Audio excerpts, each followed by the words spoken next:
4, 3, 2, 1. Good afternoon and welcome to the City Council meeting of January 24th. I'll ask that you all rise for the singing of our national anthem. Oh, Canada, our home and native land, true patriot love in all of us command.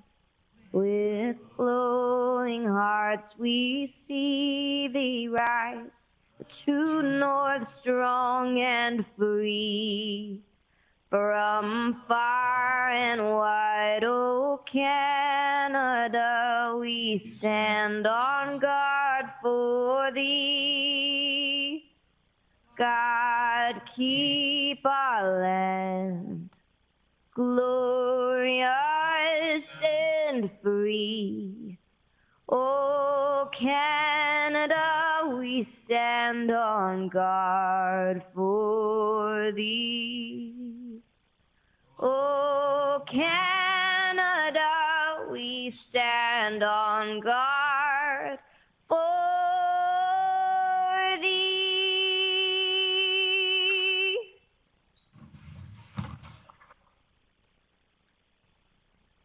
All right, thank you to our very own Tennille Towns for the singing of our national anthem and to the National Film Board for the images of our country. Moving on to the adoption of the previous council minutes. Just look for somebody in the queue to make that motion. Councillor O'Toole. Thank you very much, Mayor Clayton. I move that the council adopt the minutes of the City Council meeting held January 10th, 2022 as presented. Great, thanks for that. That motion is in order. I'll call the question.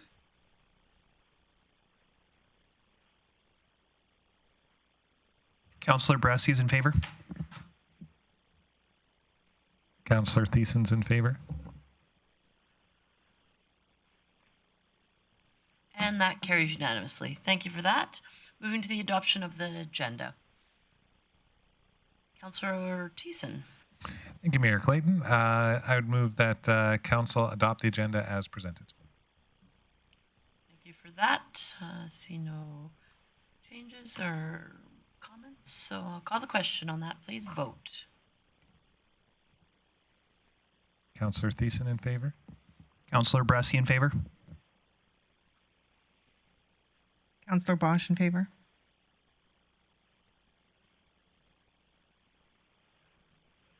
And that too carries unanimously.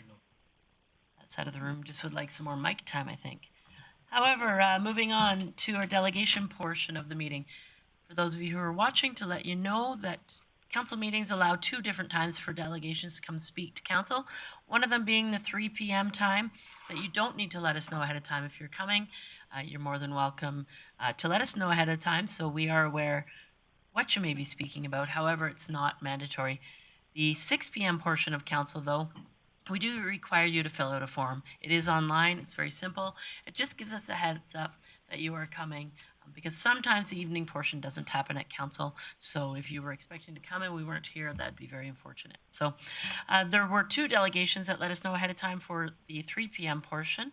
I first see item number 5.1, Mr. Daryl Hugo. And Mr. Hugo is in the chambers, so I'll ask you to come forward to the table. I'll turn the mic on.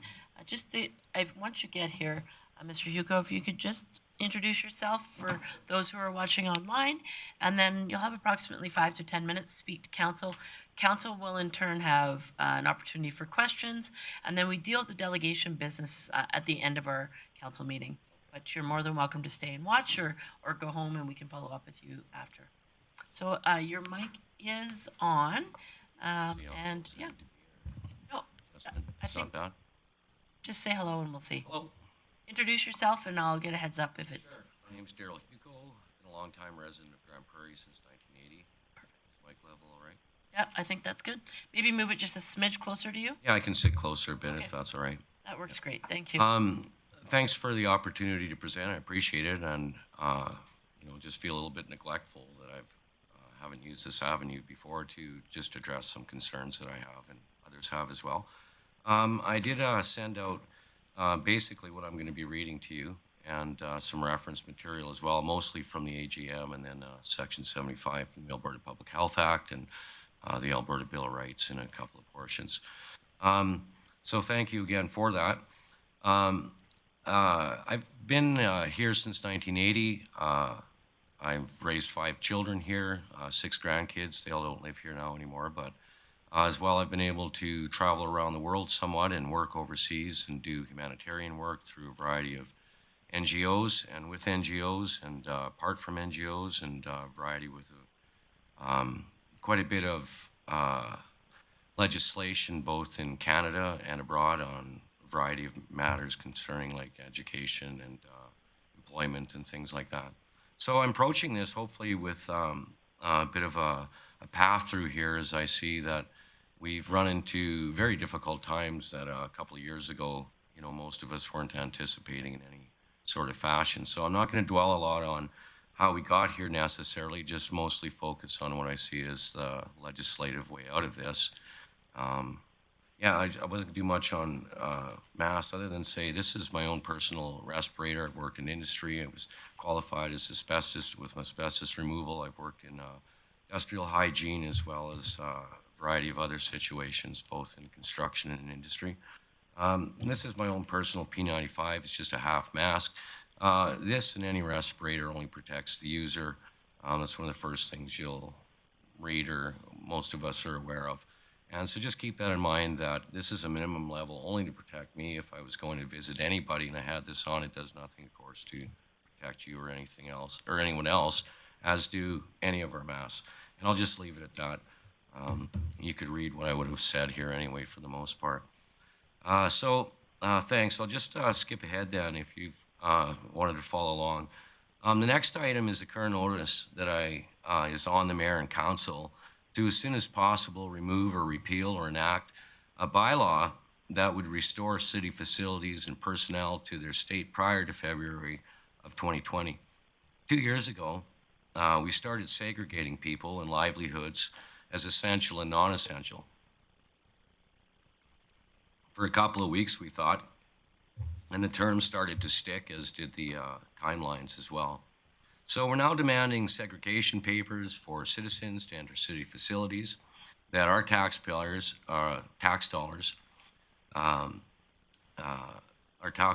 built, staffed, and maintained. Demanding segregation papers to work, to shop, to visit our families or friends, or gather in each other's homes or to eat out. And the list goes on. We are told to wear a mask while having sex with our spouse. And this is beyond madness, folks. It appears that the clear road to ending the systematic segregation taking place in our city is through your powers under the Municipal Government Act, as authorized in the, I'll just refer to as the MGA, as well as the Alberta Public Health Act and Alberta Bill of Rights. I believe these are the only 3 acts that are in the chain of authority that exist here in Alberta pertaining to the Public Health Act of Alberta as defined in our Constitution, and that's Section 92.7 for a reference. Currently, our City Council is taking directives through mandates made under the authority of the Alberta Public Health Act. And I gave you a bit of warning. Has anyone read the Public Health Act start to finish besides me? Okay. All right. It's like an altar call in a church where nobody's really coming forward or anything. But I asked for this. It's important. I didn't either till this whole thing kind of started, and I thought, well, let's see what they're acting on, all right? I'm not going to get into this too much. I asked this because, though, that it's the document for the last 2 years that each of us in Albertans have been living out of. It was meant that document might be titled the Alberta Sickness Act, just because it's only there to look after us when we're sick. It was designed collectively as we get together and have ideas about our little village or hamlet, whatever, that we'd like to build something. So our ideas turn into legislation that then, determines buildings and what kind of qualifications we need. So, at the end of well, it's not the end now. There's just some more revisions and stuff like that. Section 75 of the Alberta Public Health Act was called paramountcy, and it gives paramountcy solely to the Alberta Bill of Rights. All right, any other enactment it has jurisdiction over, except for some mentions of taxation within the body of the document. So in that, the condition or fact, I'm just going to say what it is. Paramountcy, by definition, means the state of being paramount, the highest rank or authority, the condition or fact of being dominant. In the case of the Alberta Public Health Act, paramountcy is given only to the Alberta Bill of Rights.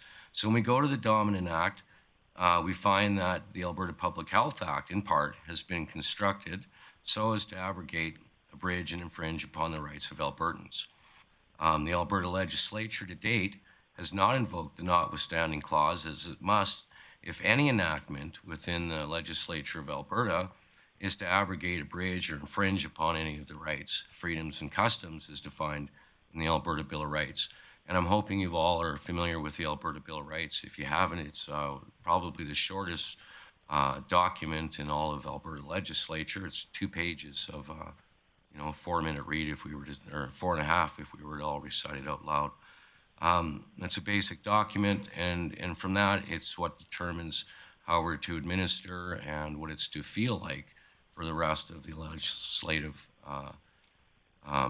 authority and jurisdiction that's given to the province via the Constitution.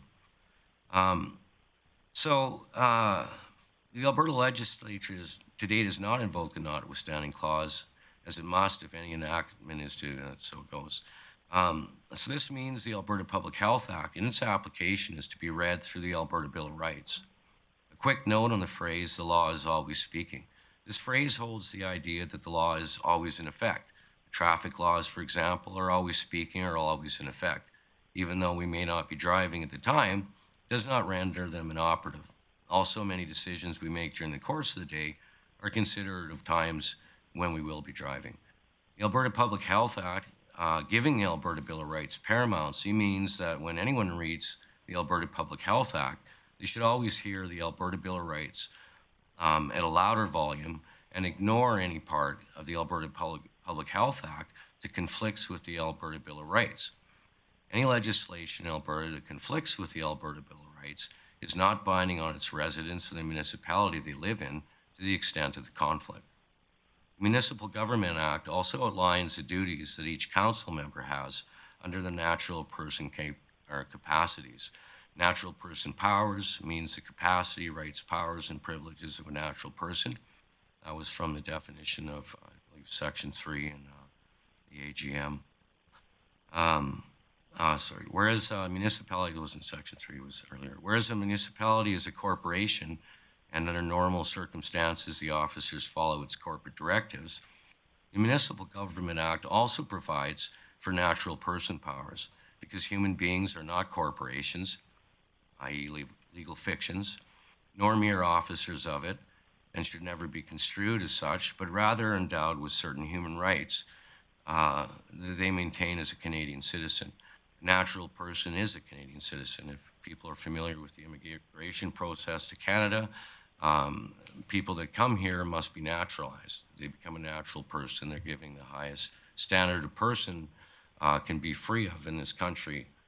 And so, by virtue, natural person means just your place here as a Canadian citizen.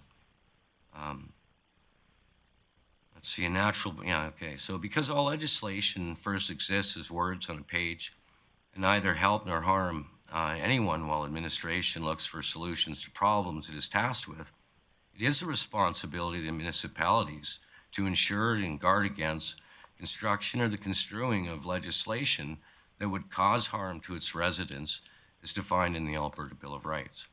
To be clear, natural person powers gives the mayor and each councillor here the ability to make decisions as human beings unhindered by any restraints the Municipal Government Act or any other enactment might place on them as officers of a corporation, which is a municipality in the definition section of the MGA. I'd like to turn your attention to Section 13 of the MGA, which reads, relationship to provincial law.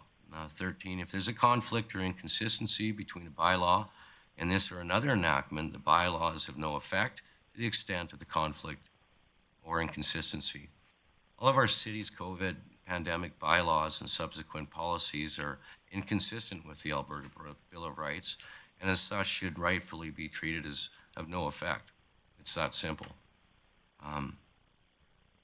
Going on to section 11 of the AGM, which reads relationship to natural person powers. Despite section 182, a municipality may do something under its natural person powers, even if the thing could be done under bylaw passed under this division. And section 7I does not apply to a bylaw passed under municipality's natural person powers. Both of those exceptions refer to offenses and the creation of penalties and such.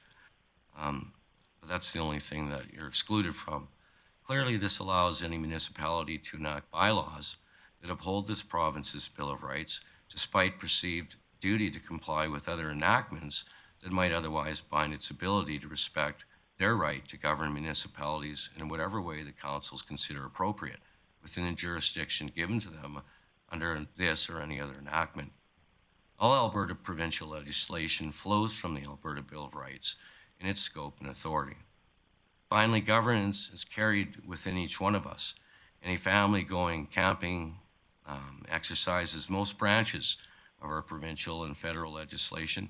Going camping involves setting up and maintaining structures, protect people, to keep them warm and dry. Kids and adults, if injuries tended to, education takes place. All aspects of food handling are taken care of. Transportation is taken care of. Roads or paths are maintained, and on it goes. Water and sanitation are also managed. Can go on, but the basic principles of good governance are well understood amongst us. It is only for our own convenience that we task people with building fences, cleaning roads, etc., as we settle and build communities. At no point did we ever authorize the paid employees of our community to create or misuse laws in such a way that harm any of us. And yet here we are. So it is time to act and put an end to the segregation and oppression in Grande Prairie. Please act immediately and end what has been a 2-year-long scarring of Grande Prairie. It's possible that not since the formation of the Monkman Pass Highway Association has Grande Prairie had an opportunity to act in such a meaningful way for its citizens, and indeed the entirety of the good people who make up the Peace Country, as it was in their day as well. So I'm asking you, our mayor and council, to make a bylaw to end all City of Grande Prairie's COVID mandates concerning our property and our persons, the Grande Prairie residents and businesses tax dollars pay for. To be specific, return all city facilities, user requirements, and all employees' work environments to their condition in December of 2019. And make every effort to redress the harm caused by current and past segregation policies that have and are currently causing harm to our residents and businesses. And the rest is just reference material, mostly the Municipal Government Act, that first chapters that I believe apply to this. That's all I came to say at this time, and ask you guys to do. I don't know what the steps are here in council to address this. I believe this is worth looking into more than a few minutes here, but I would answer any questions and look for some sort of an interest to see if this is as clear as, not too much of the legislation needs to be gone through to see this. Thank you. So thank you very much for coming today. I really appreciate you taking the time to come to speak to us. And now, as you mentioned, is the time for council to ask you questions. Sure. So I'll go through councillors, and then just so you're aware, delegation business is handled at the end of this portion. Right. And so we'll ask all of our questions now, Perfect. and then we'll move on to other parts, but you're more than welcome to stay and listen to the discussion. Okay. Councillor Lerners. Well, thank you. Thank you for your passion on this subject. It's important, obviously. You wouldn't be here today. So I think it's important.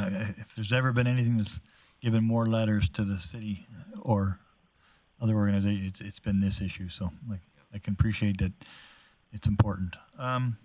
So I guess the gist of what I understand from your argument is that the Human Bill of Rights supersedes the other legislation that has been taking place. If I'm wrong, just tell me to jump right in. But what right, I guess, specifically in the Bill of Rights, because it's a number of rights, which right specifically are you suggesting that is in violation of? Maybe I missed it, but maybe you could repeat it if you could. Thank you. Sure. I'll just read through just quickly. It's Section 1, recognition and declaration.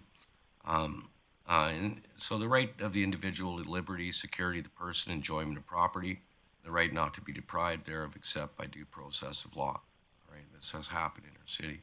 The right of the individual to equality before the law and protection of the law. We've been segregated into a variety of things as essential and non-essential. We're into segregation papers for as well. Freedom of religion, the right to worship, the churches and stuff being compromised, the right to assemble. Freedom of assembly and association has been constricted. Freedom of the press, the right of parents to make informed decisions regarding respecting the education of their children.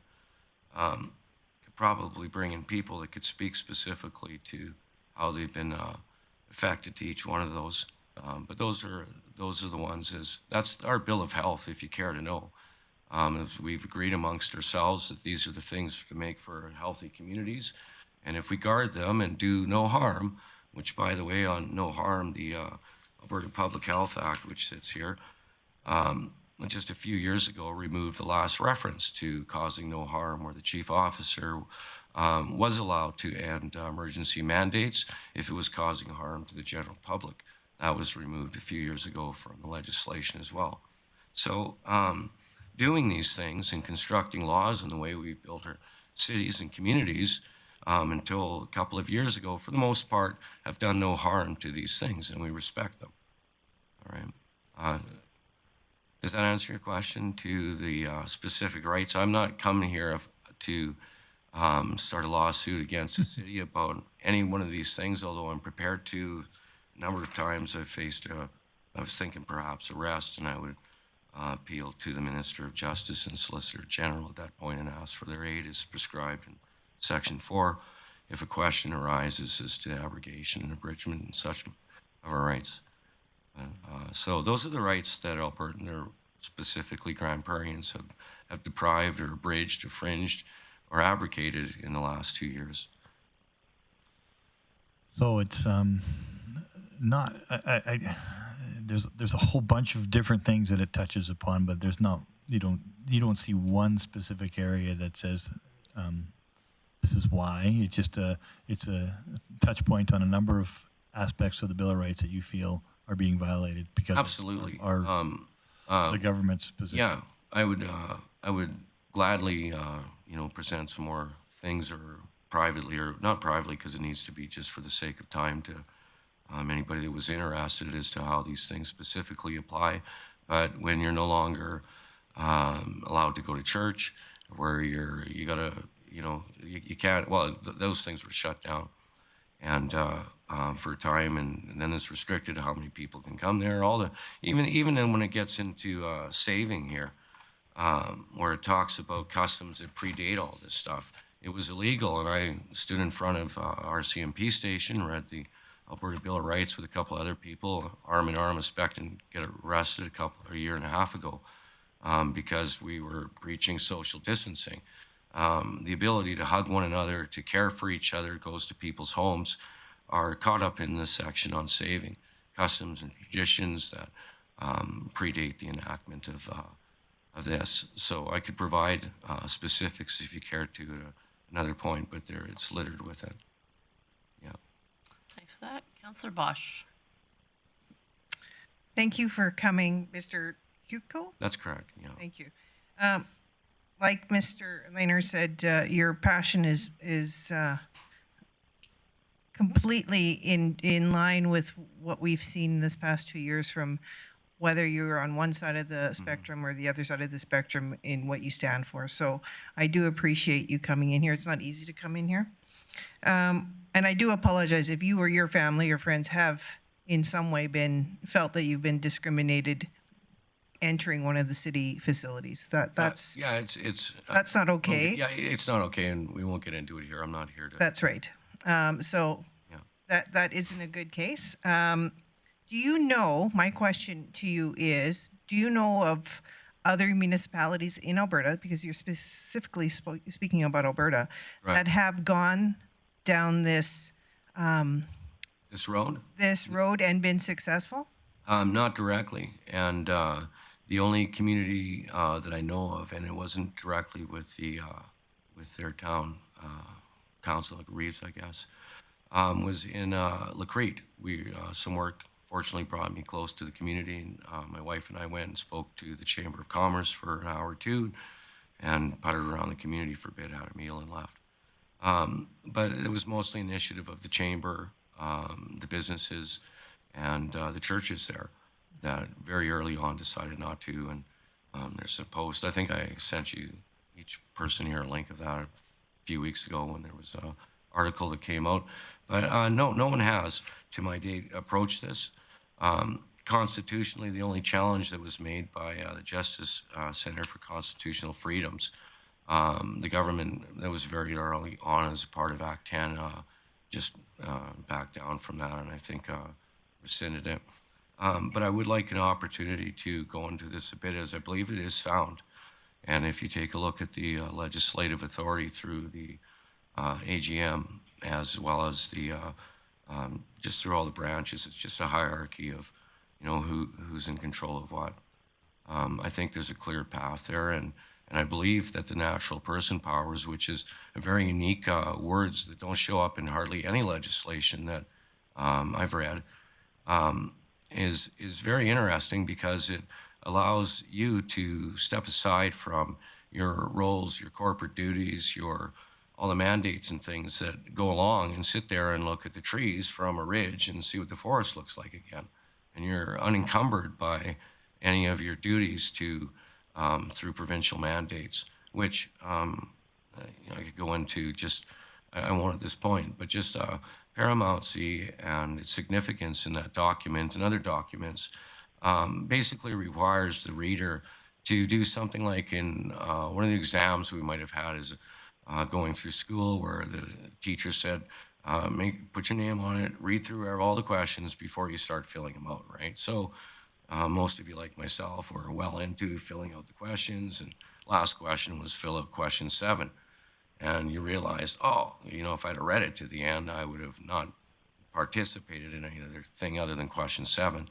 And so paramountcy has that filtering effect on the legislation. Thankfully, I was looking for something like that at the opening preamble or whatever of the document, and it wasn't there, and I was almost heartbroken by the time I got to the end of the Public Health Act reading it, and because what's in there is not even begun to spill out into what's, as you can see, is no longer even in the hands of our MLAs. It was always within the Public Health Act for our Chief Medical Officer to enact exactly what they're doing now, regardless of MLA participation. So I kind of went off there a little bit. That's okay. Sorry, but no, I believe there's a solid way through here. The council didn't take that up in Lacrete as it wasn't necessary. In a sense, the chamber had already done it, and they just kind of followed along and filled in the gaps. But I think we have an opportunity for the city where, whatever you want to make of times and history and stuff, we are county number 1 of whatever significance that is. This was the place where Jason Kenney came and made his announcement to run as become our premier. I was there at, I believe it was the Pomeroy Ranch several years ago when that announcement was there. So it might seem what I've presented to you is a bit, what are you talking about sort of deal, because here we are 2 years into this, and appreciate the duress and struggle you folks have been into, and probably miss sleep and functions and all those other kinds of things the rest of us have as well. But I would invite you to, I think this is solid. Okay, thank you. I am aware of what's happening in Lacrete. So Okay. I guess for me, just so that I'm up on board, Yeah. is if this has been around for 2 years, you're extremely knowledgeable in what you know, and I can appreciate that. And I'm sure you're not the only person in Alberta who carries the same knowledge. I would like to see how other municipalities have handled that, and for reasons for or against, why there hasn't been change. Right. Right? To be fair. Yeah. That was something you would have to do as a council to reach out to those people. I'm not going to do any more legwork in that sort of sense. Committed some time to go speak to people there directly. I believe, though, spending some time, future time to go through this is of some great value, as I think you'll see that you're obliged and always kept free, as in a sense, here where the rubber hits the road of all the legislation. At that point in time, it's just ideas and things on paper, and here it is in a municipality is where all that stuff engages the people of the village, hamlet, town, or city that we find ourselves in. Okay. Thank you for coming today. Yeah. Thanks, Councillor Bosch. Councillor Thiessen. Thank you very much, Mayor Clayton, and thanks for coming in, Mr. Hugo. I know we spoke a few months ago. Yeah, we did. At Appreciated length. It was that. a good conversation, and I'd like to thank you again for bringing the Alberta Bill of Rights to my attention then, as I wasn't aware, and I've been scouring legislature all over the place. I think that's the only why I was the only one that raised my hand with the public. Yeah. And it's a surprisingly not a short read, and it's like, why the heck have I never even, probably read it once in school for some reason. Yeah, no, it was great. And when you shared it, I was like, oh, I can read this. This is easy. So thank you very much for that. So I just want to make it clear some of the reasons why you're coming in here. The restriction exemption program. Exactly. The mask mandates. Correct. Our staff vaccination testing policy. Correct. And business restrictions on business for hours of operation. Absolutely. What you can do Just inside business. think of things the way they were in December of 19, and that would be it. I know it seems like a huge step, and you're probably looking at how do we do graduated steps and stuff. But I think, I guess just to say clearly, what I presented is the Public Health Act and its directives were way out of line in their scope in the legislation long before they ever came to bear, and lots of them have not yet come to bear on public policy or mandates and stuff. But I believe that, it's not a hard look to see that this is what's happened, shouldn't have happened. Could get into some length as to why that took place. Most of it's just my opinion and some perspective on it. But it doesn't change the fact that we have Public Health Act here, which is thankfully not as big as the MGA. That was two sides, by the way. It also provides a correction for itself, surprisingly enough, in Section 75, where again you see the authority for the Act. So by a variety of things, we have a document that's in part shouldn't be read the way it is right now.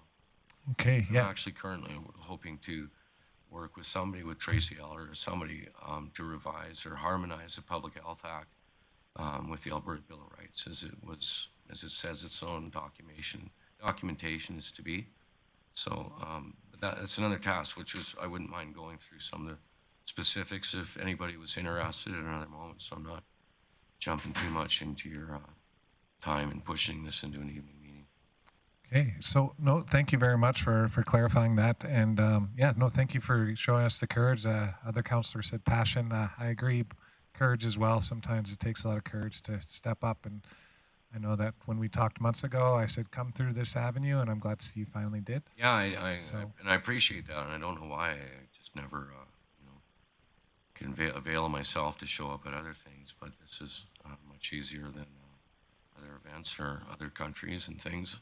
Don't have to speak through interpreters and the like. So this is much simpler. Yeah, and it can be intimidating at times too. So I do have a question, another one, but not for you, Mr. Hugo. Last week, I asked a question at our community services that I think was maybe a bit off point and could have been directed better to our city manager.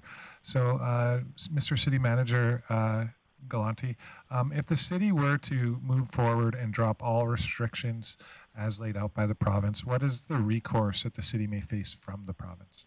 Sorry, Councillor Thiessen, just to interject. Can we just leave administration type discussions till we get to deliberation on our delegation topics, and just so that we can get through our agenda? Can we leave that discussion till then? Yeah, well, So just now being the time to ask, the delegation questions, and then we'll have a full discussion on questions that are maybe for administration or direction or whatever. okay, that looks yeah, I like. can hold my question till Thank you so all much. questioners. Expect us to get all tidied up here in a short order enough. I just wanted to present some information and really reach out and say I think there's an opportunity. I'd like to discuss this more with a couple of interested people on this and just get some validity to it. I can't do it in a short period of time. Thank you for that. Councillor Berg. Thank you, Mayor Clayton. And thank you, Mr. Hugo, for your presentation. I appreciate and actually respect your tone. It's been very, very good. So I guess my question is around, you mentioned churches and restaurants. That's outside of our scope. Those are provincial jurisdictions. And you mentioned Alberta Bill of Rights, Provincial Health Act, Chief Medical Officer. And you also mentioned a personal connection to the Premier. Have you appealed to the Premier or to the provincial government around a lot of these? Because a lot of this is outside of our scope. Yeah, yes and no. And first of all, some of my comments, of course, were addressed to the conditions that exist under provincial legislation, irrespective of what it is the city's responding to. So just wanted to clarify that one. And sorry, what was this? That was the question again. Oh, I guess, have you appealed to the Premier or the provincial government? Yes and no. The Premier, no. I didn't feel and don't feel at this point in time that that's the road to go. I have a variety of reasons for that. I believe specifically that there's 2 people in Grande Prairie that need to have their minds changed, and the rest will follow, and that's our 2 MLAs that represent our riding, or the 2 ridings here. It was a small group of people that brought this in a short meeting in a flurry of legislation a couple of years ago, and it's that simple to change it. So no, I haven't bothered with the Premier. I have sent a reasonable amount of letters and opportunities to try to speak with Tracy and or legal team and that kind of stuff. So I have reached out at that level, and I also come to believe that, having read the Public Health or the Municipal Government Act, not in its entirety, but portions I believe were applicable, and meant, if I you a text some time ago, just getting some thoughts on the natural person powers, because it's a very interesting term to find mentioned a number of times. It's 4 or 5 times, and it's almost not in any other legislation that we have. So I felt that actually at this level, you have the full authority of the Alberta legislature to act in that capacity. You have the clear language of the Alberta Bill of Rights as to how to construct laws. That's the title, construction of law, mostly in layman's terms, and as well through the Public Health Act itself, which bends its knee in its authority and its scope to the Alberta Bill of Rights, which is the counterpart to the Charter. Charter, of course, handles the federal responsibilities as laid out through our Constitution, and our corresponding Bill of Rights handles the provincial responsibilities of jurisdiction as defined in our Constitution. And so I believe all 3 of those documents apply specifically to this, and it's not I don't believe it's a difficult path through, and I do want to appreciate that, no, this hasn't been, to my knowledge, tried anywhere else, and but it doesn't negate the fact that I believe it's credible. So a little bit longer answer to say that I have reached out, but not to a person I don't feel is so involved in this. You have more ability here to affect what's happening in Grande Prairie, in a sense, like obviously he does, but here you have jurisdiction over the city. And as much as he does or doesn't, this is where the Municipal Government Act provides that people meet the legislation of Alberta. Okay, thanks, Mr. Hugo. And again, I just want to stress thank you for your respectful tone. I appreciate it. Yeah, it deserves it. All right, Mr. Hugo, thank you so much. I don't see anyone else in the queue, so I appreciate your time with us here today. As I All right. mentioned, delegation business gets handled towards the end of the afternoon portion. Okay. You're more than welcome to stick around. I may step out, but you know, not. I don't know what your agenda is, but is that a couple hours from now or an hour? If I were to harbor a guest, I would say about an hour. Okay, sure. I think I might just hop in and hang out. Perfect. Thank you. Dressed up for a change, you know. All right. All right. Thanks so much. Thank you so much. Moving on our agenda, we had another delegation let us know that they were coming to the afternoon portion of our meeting. I see Mr. Keith Moore on the agenda. Mr. Moore, if you're watching, please turn your camera on now and introduce yourself. I'll give you a moment to get connected. I did see you earlier. Perfect. I see you're still with us. There we go. So if you could just introduce yourself, and as with the prior delegation, 5 to 10 minutes to talk to council, and then council will have an opportunity to ask you questions. So please feel free to introduce yourself and go ahead. Thanks. Thank you very much, Mayor Clayton. Council, I apologize if the sound isn't great on here. I have microphone issues from time to time. So I did send a letter to the council regarding a request for amendment to the land use bylaw. And I'm not sure if that's the right way to go or if there's other opportunities there. As outlined in my correspondence, we've had issues going on now for over 2 years with a neighbor who has decided to mount floodlights on the top of his chimney. And besides being annoying, it's also a detriment to my son, his sleep pattern, because the light shines directly into his bedroom. He got Down syndrome, he's got autism, fellow who likes to follow his schedule every day. And now he has to sleep with the shades drawn, the darkening shades. He used to wake up when the light outside. Anyway, so I did try to work with the neighbor and let him know the issues with my son and the impact that his floodlights were having on us. And his first comment was that if I wanted to help him take them down on some Saturday, then maybe we could do that. And subsequent to that, he decided that he didn't do anything with the lights. So I worked with the good folks at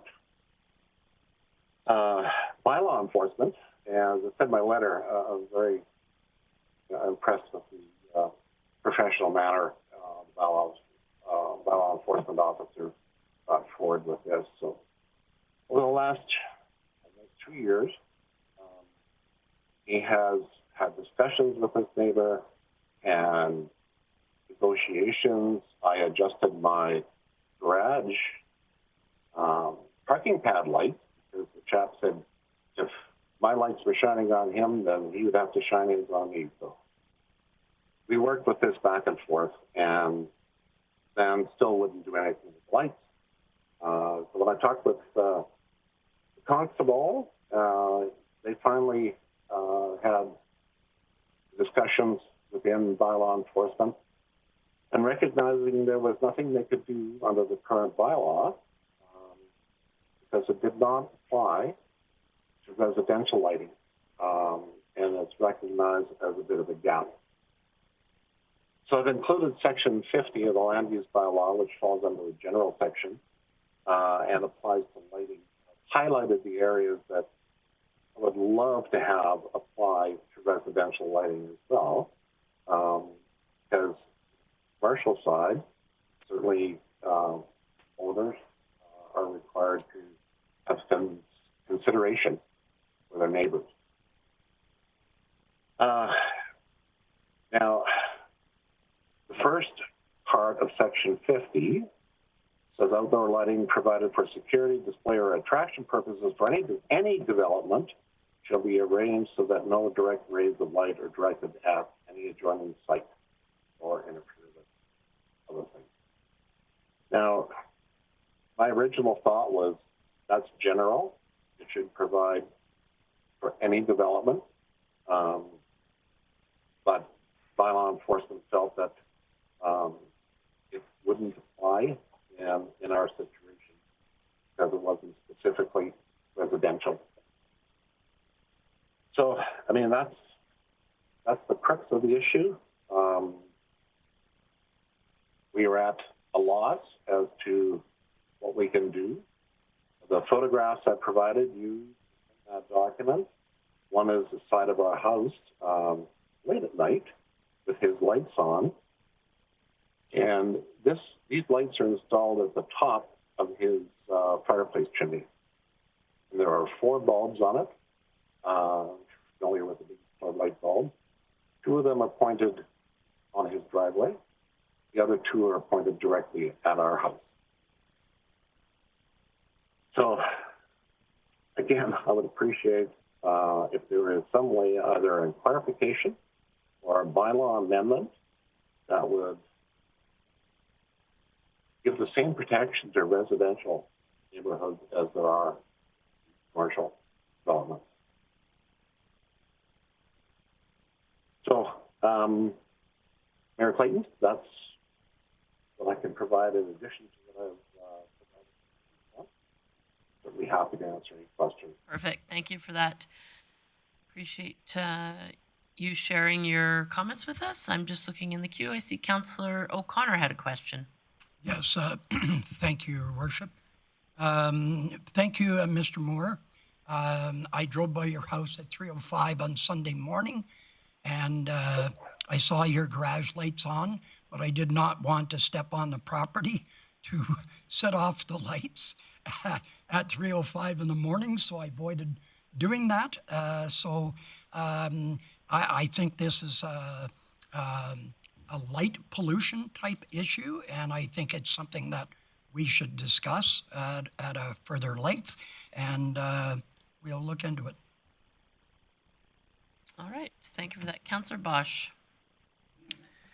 Thank you, Mayor Clayton. Thank you, Mr. Moore, for sending us an email on this matter and coming as a delegation. I have to tell you, recognizing the amount of light from the photos that you sent, I myself, as a resident, would not appreciate that coming through my windows. Not to say in the least that it affects your child. So personally, I need to learn more about this and how we can help you. But rest assured, it is on everybody's mind here. Thank you. Thanks for that. Councillor Blackmore. Yes, Mr. Moore, I just have one question. I'm not clear on whether or not this is affecting just your residents or if your neighbors are also impacted by, like your other neighbors are impacted by this gentleman's light display. Mr. Moore? No, and actually it's just our residents. As far as I'm aware, the other 2 lights do light up a lot of the street, but these 2 floodlights are pointed just at our home. All right. Good. I see, no one else in the queue.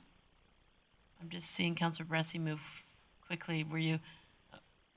No, sorry, just adjusted my workspace. Okay, not a problem. All right, so thank you so much, Mr. Moore. As I mentioned with the earlier delegation, we deal with delegation business at the end of this portion of the meeting, but I thank you for coming out today. I really appreciate taking the time and letting us know ahead of time, so thank you again. Thank you, Mayor. Appreciate your time. Not a problem, anytime. You're more than welcome to stay on the call. I just ask that you turn your camera on and we'll move to any other delegations or business that is on our agenda. So at this time, I'll ask if there's anyone else on the call. Delegations, seeing none.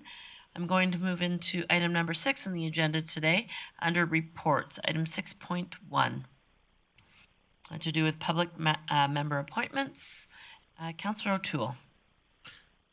Yes, this is about the Community Campus Advisory Committee, and I move that council appoint Neil Tausen, Melissa Erickson, and Scott McFadden to the Community Knowledge Campus Advisory Committee, each for a 3-year term ending December 31st, 2024. All right, the motion is in order. Comments or questions on the motion?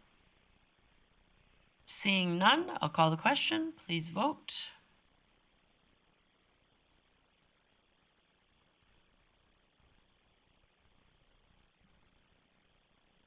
Councillor Thiessen in favor. And that carries unanimously. Thank you for that. Moving on to item 6.2, Policy 117, Disclosure of Wrongdoing and Reprisal Protection Provision. The 2021 Activity Report. Just give me a second here to open it. And I will look to Ms. Karbaszewski. Oh, sorry, the CAO Galante will introduce this. Thanks. Yeah. Thank you, Madam Mayor. So I'm going to provide an update to Council about the 2021 activity report regarding policy 117. That is the disclosure of wrongdoing and reprisal protection provisions. A bit of background regarding this policy. At the end of 2020, the policy was reviewed, and one of the items was to, at the end of January each year, for the city manager to provide an update and report any events that occurred in the previous year. So at this time, I can report that by year end, December 31st, 2021, I can report the following. There were 2 reports received for wrongdoing involving employees. So far, there are 0 findings of wrongdoing involving employees. There are 2 open cases involving employees, 2 active cases, and 0 closed investigations at this time. With this, we are in compliance with the tracking and reporting requirements under Policy 117, and my recommendation from Council is to receive this report for information. Thank you. Perfect. Thank you for that, CAO Galante. I look to Council for Business Arising.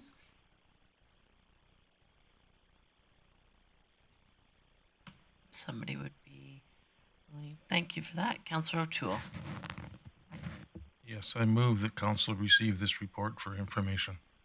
Okay. Perfect. That motion is in order. I will call the question.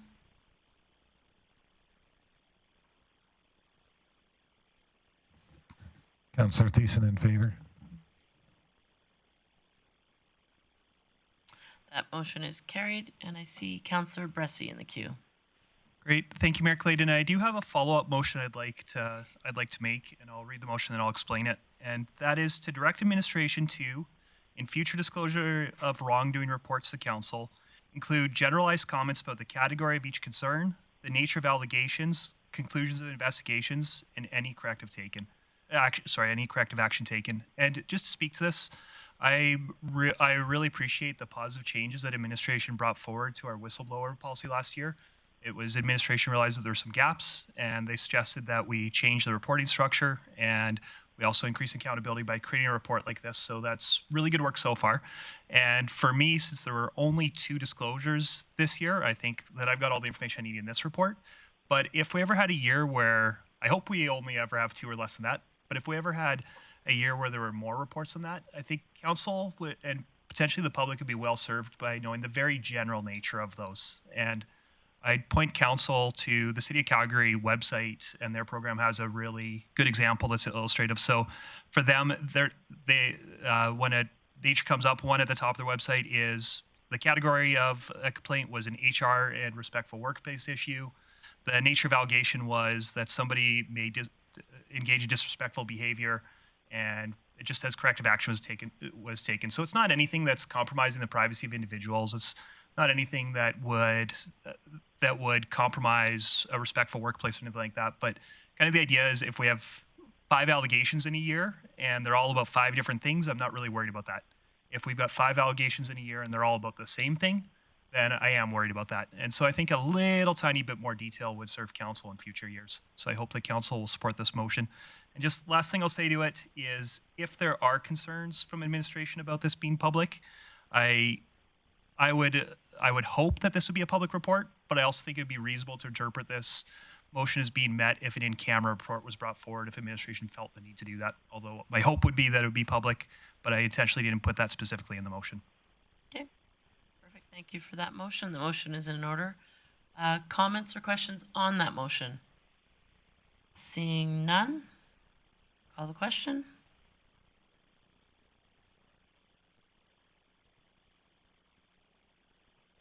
Councillor Thiessen in favor.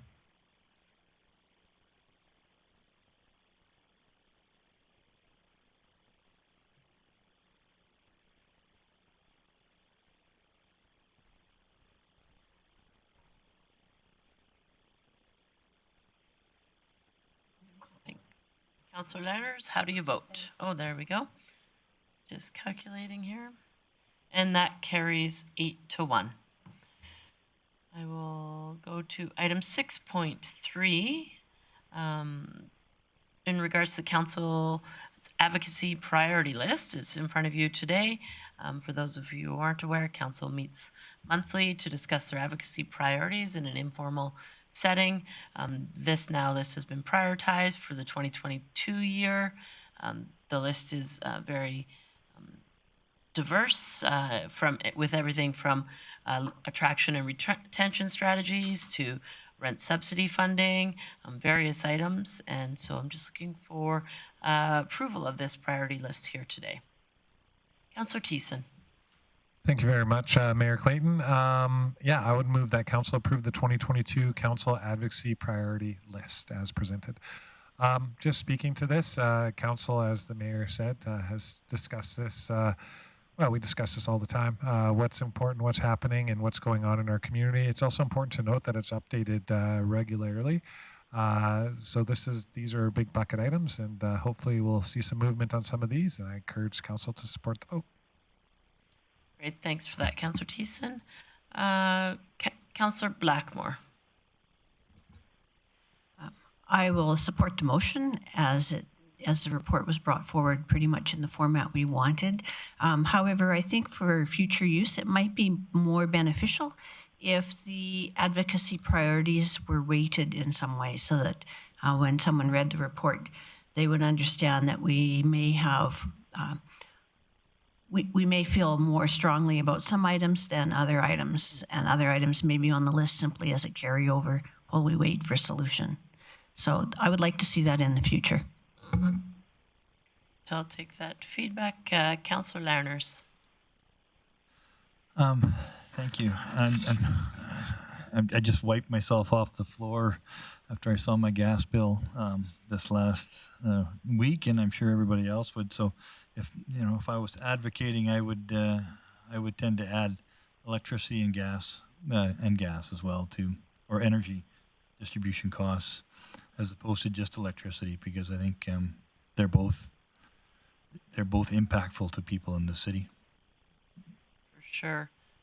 I think that's fair to, let's discuss it in the next strategic priority working group meeting. I think that gas is more than fair to add to it, or if you would like to amend the motion just to add the word gas, that's more than appropriate as well. Yeah, I'd like to add gas. All right. Perfect.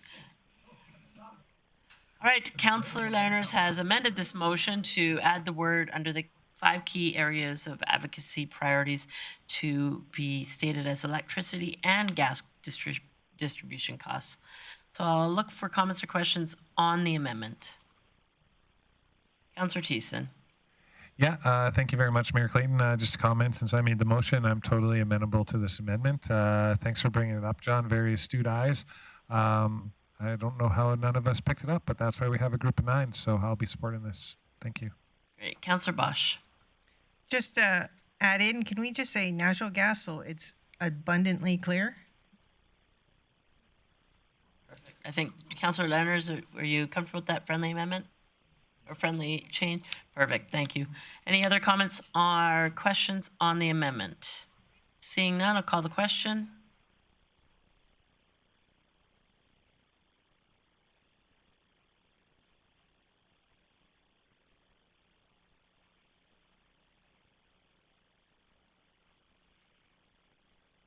That carries unanimously. Now to the motion as amended. Any further comments or questions?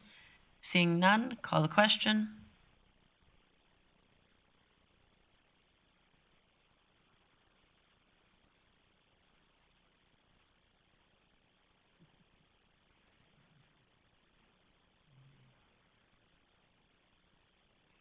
There we go.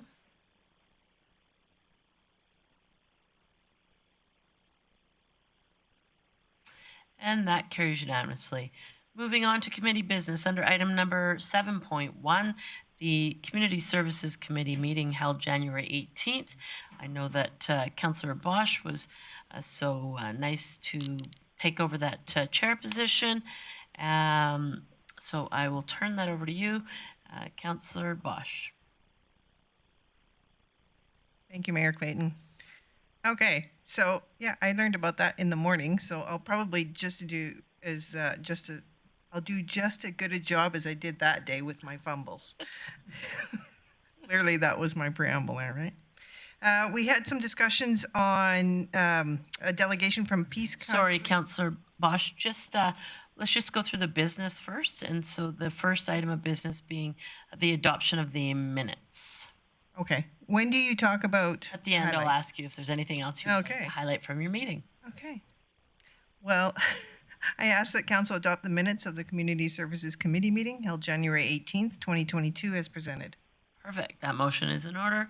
Unless anybody sees any errors or omissions, I'll call the question.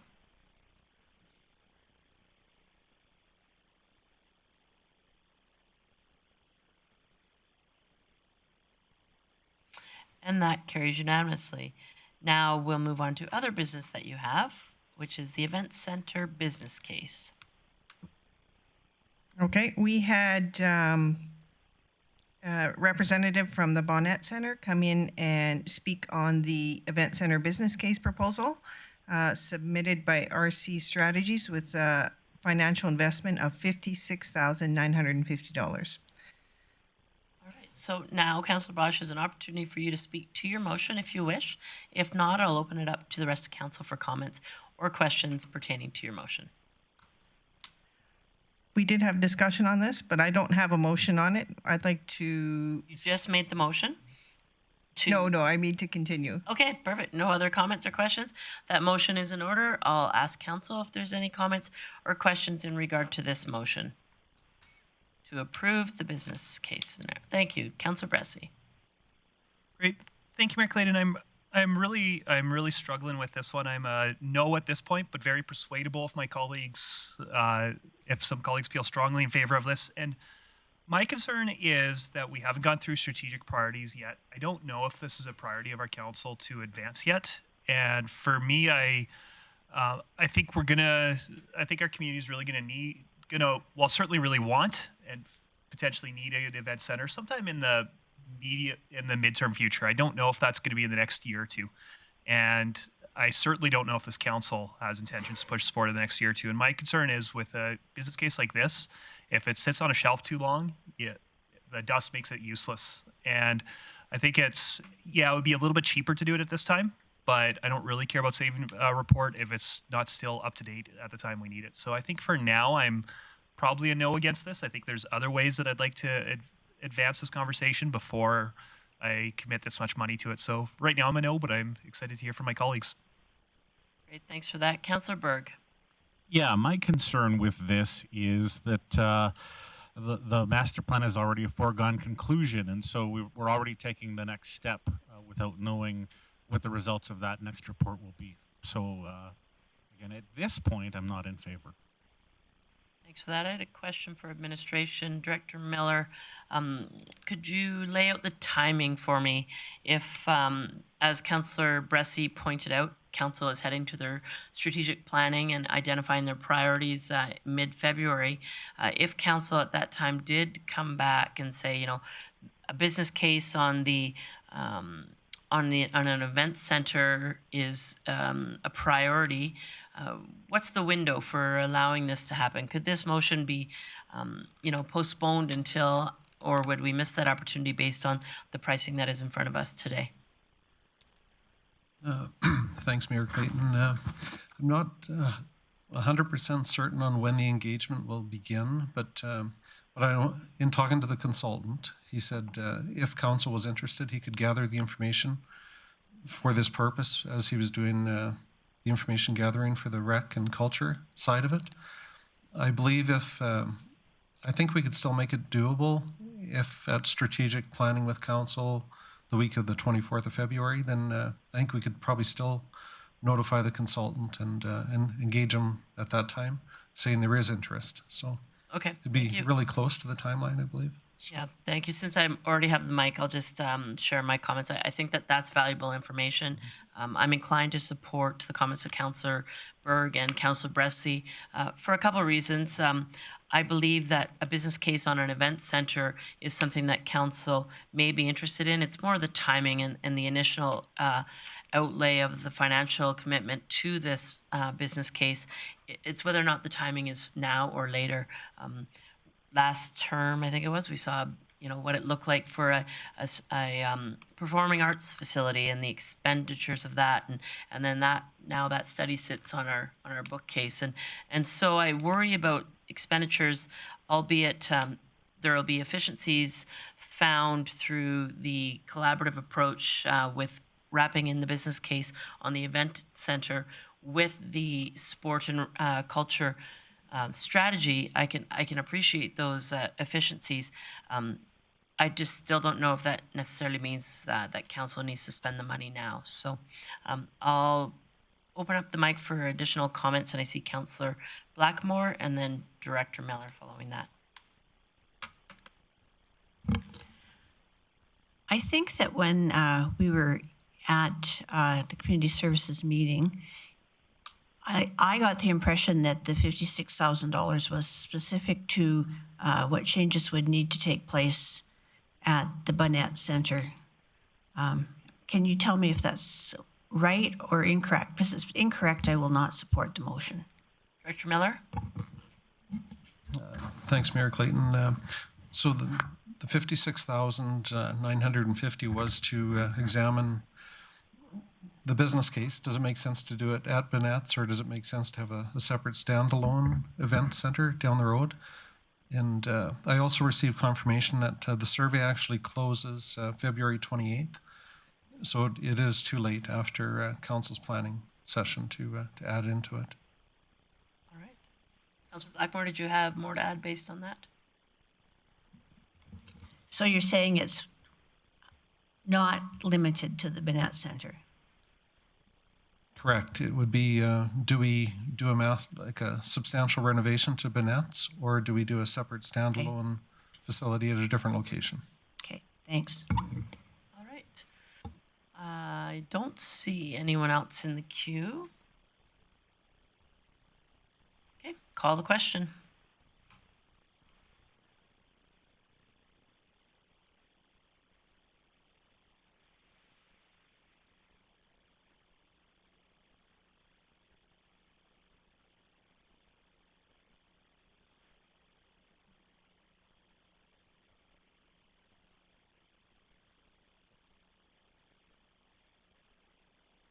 Councillor Berg, how do you vote? Not in favor. Councillor Berg in opposition. Councillor O'Toole? Sorry, can you in your mic? Not in favor. All right. Councillor Bosch, how do you vote? I vote in favor. Councillor Bosch in favor? And that is defeated 3-6. All right, now, Councillor Bosch, you now will be an opportunity for you to highlight anything of interest or anything interesting that you'd like to point out from your meeting. Thank you. Thank you, Mayor Clayton. My apologies for not doing That's all this right. in the right format. Not a problem. We did have a delegation in from Peace Country Historical Society, and there was conversation about turning the old courthouse, the current Center of Creative Arts, into our first municipal heritage designation. And so we as a council had, or as a committee, asked for further information based on costs and what the grants would look like and what impacts would be on the city coffers going into something like this. We also heard from Director Miller with increased foot traffic in the city facilities as of late, so that is nice to hear. And the good news of the new Smith Activity Center opening up and being well used. We also had some discussion on 1/3 capacity versus REP programming and how we can better communicate to the public on the choices that the city has taken at this point in time. Again, the event center case, and then we talked about the twin ice arenas, the operating budget comparisons between our arenas and outside arenas. So my first committee that I chaired, albeit, you know, with no notice, and I can appreciate that because I think we'll get more and more involved in stuff like this. So thank you for the committee and administration for putting up with me for that meeting. Perfect. Thank you for doing that for us and chairing the meeting with the short notice. You'll get better every time. You did fine. Moving on to item number 7.2, the Infrastructure and Economic Development Committee meeting. I'm just opening the file. Give me one moment here. The meeting was held January 18th, and Chair, Councillor O'Connor. Thank you, Mayor Clayton. I'd like to move that Council adopt the minutes of the Infrastructure and Economic Development Committee meeting held January 18th, 2022, as presented. That motion is in order. Seeing no comments or questions, errors or omissions, please vote.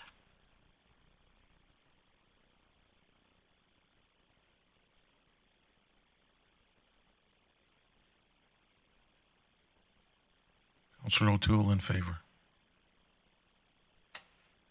Councillor Bosch in favor. And that carries unanimously. Anything you wish to highlight from your meeting, Councillor? Yes, I do have a few highlights, Mayor Clayton. First, the engagement process with the Richmond Industrial Park group is ongoing, and their meeting, the first meeting had over 40 people at it, and then they were going into another meeting that very evening. So that's going well. InvestGP announced the garden project with New Horizon Co-op, and so that's a success. So that's been listed on the InvestGP website. Engineering has put out tenders, if I can speak English, tenders for road rehabilitation, and you can find that on look for tenders under engineering, and you can see all the projects that are there that you can bid on.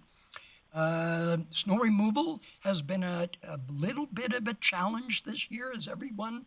We've had 3 times the amount of snow that we've had in previous years, and then we've had extreme temperature changes, which has caused flooding, windrows, our trucks breaking down. They couldn't remove the windrows, so we're trying to deal with that as each issue is discovered. My kudos to all the staff for hanging in there and for the residents for being patient while we go through these extreme weather changes. We were presented with the Woods Lake area structure plan, and there was a motion to, we're going to do it internally, and there's a motion to try and recover the infrastructure costs of doing that internally when we put it out for tender, and will come forward in the future. And an update on the development incentives grants, and that's going well. So if you can go to InvestGP and see all the 4 different types of grants so you can do infill projects, they're there for you to take advantage of, and we're looking for more applications.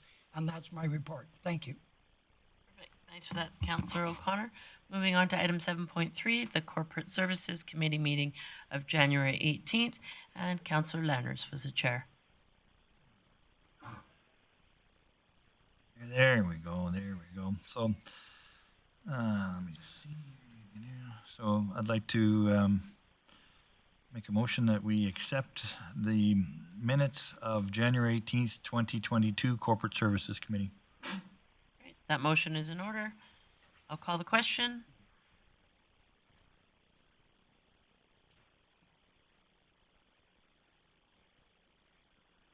I'm Kevin O'Toole in favor. Councillor O'Toole is in favor. That carries unanimously.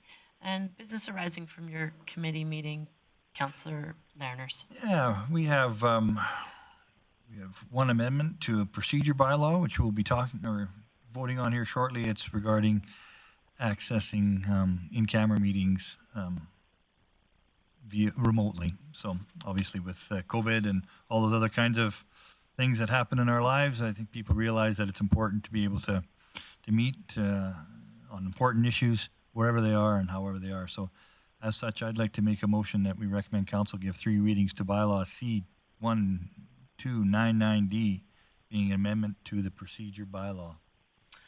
Thank you for that. Just one moment. I see the Legislative Services Clerk has something to add. Thank you, Mayor Clayton. In order to give the bylaw 3 readings, we need to do the bylaw readings one at a time. So if Councillor Lanners could please start with giving first reading, we'll go through them pursuant to the MGA. Thank you. I'd like to make a motion that we give first reading to bylaw C-1299D, being an amendment to the procedure bylaw. Perfect. Thank you for that. So that motion is in order, and there's no discussion or debate on first reading. I'll ask council to call the question. Please vote on first reading.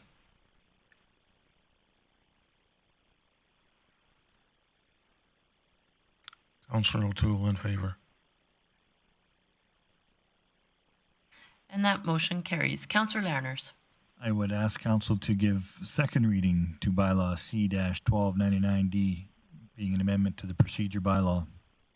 Perfect. So Councillor Lanners, that motion is in order. Second reading of bylaw C-1299D. Any comments or questions from council? No discussion or debate. I'll call the question. Councillor O'Toole in favor.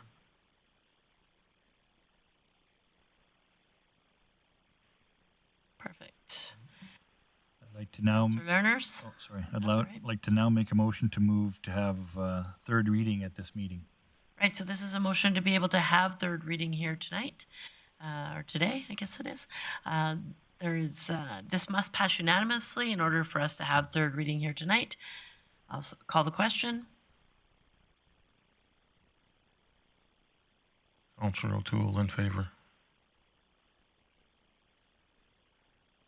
So with that passing unanimously, we have one more motion. Councillor Lanners. Thank you. I'd like to recommend council give third reading to bylaw C-1299D, being an amendment to the procedure bylaw. That motion is in order. Comments or questions on third reading here tonight? Seeing none, I'll call the question. Please vote. Councillor O'Toole in favor. All right, that carries unanimously. Thank you for taking care of that piece of business. Councillor Lanners, any highlights from your meeting that you wanted to address? Well, we had a few things that happened in our portfolio, and our directors let us know some of the work that's being done.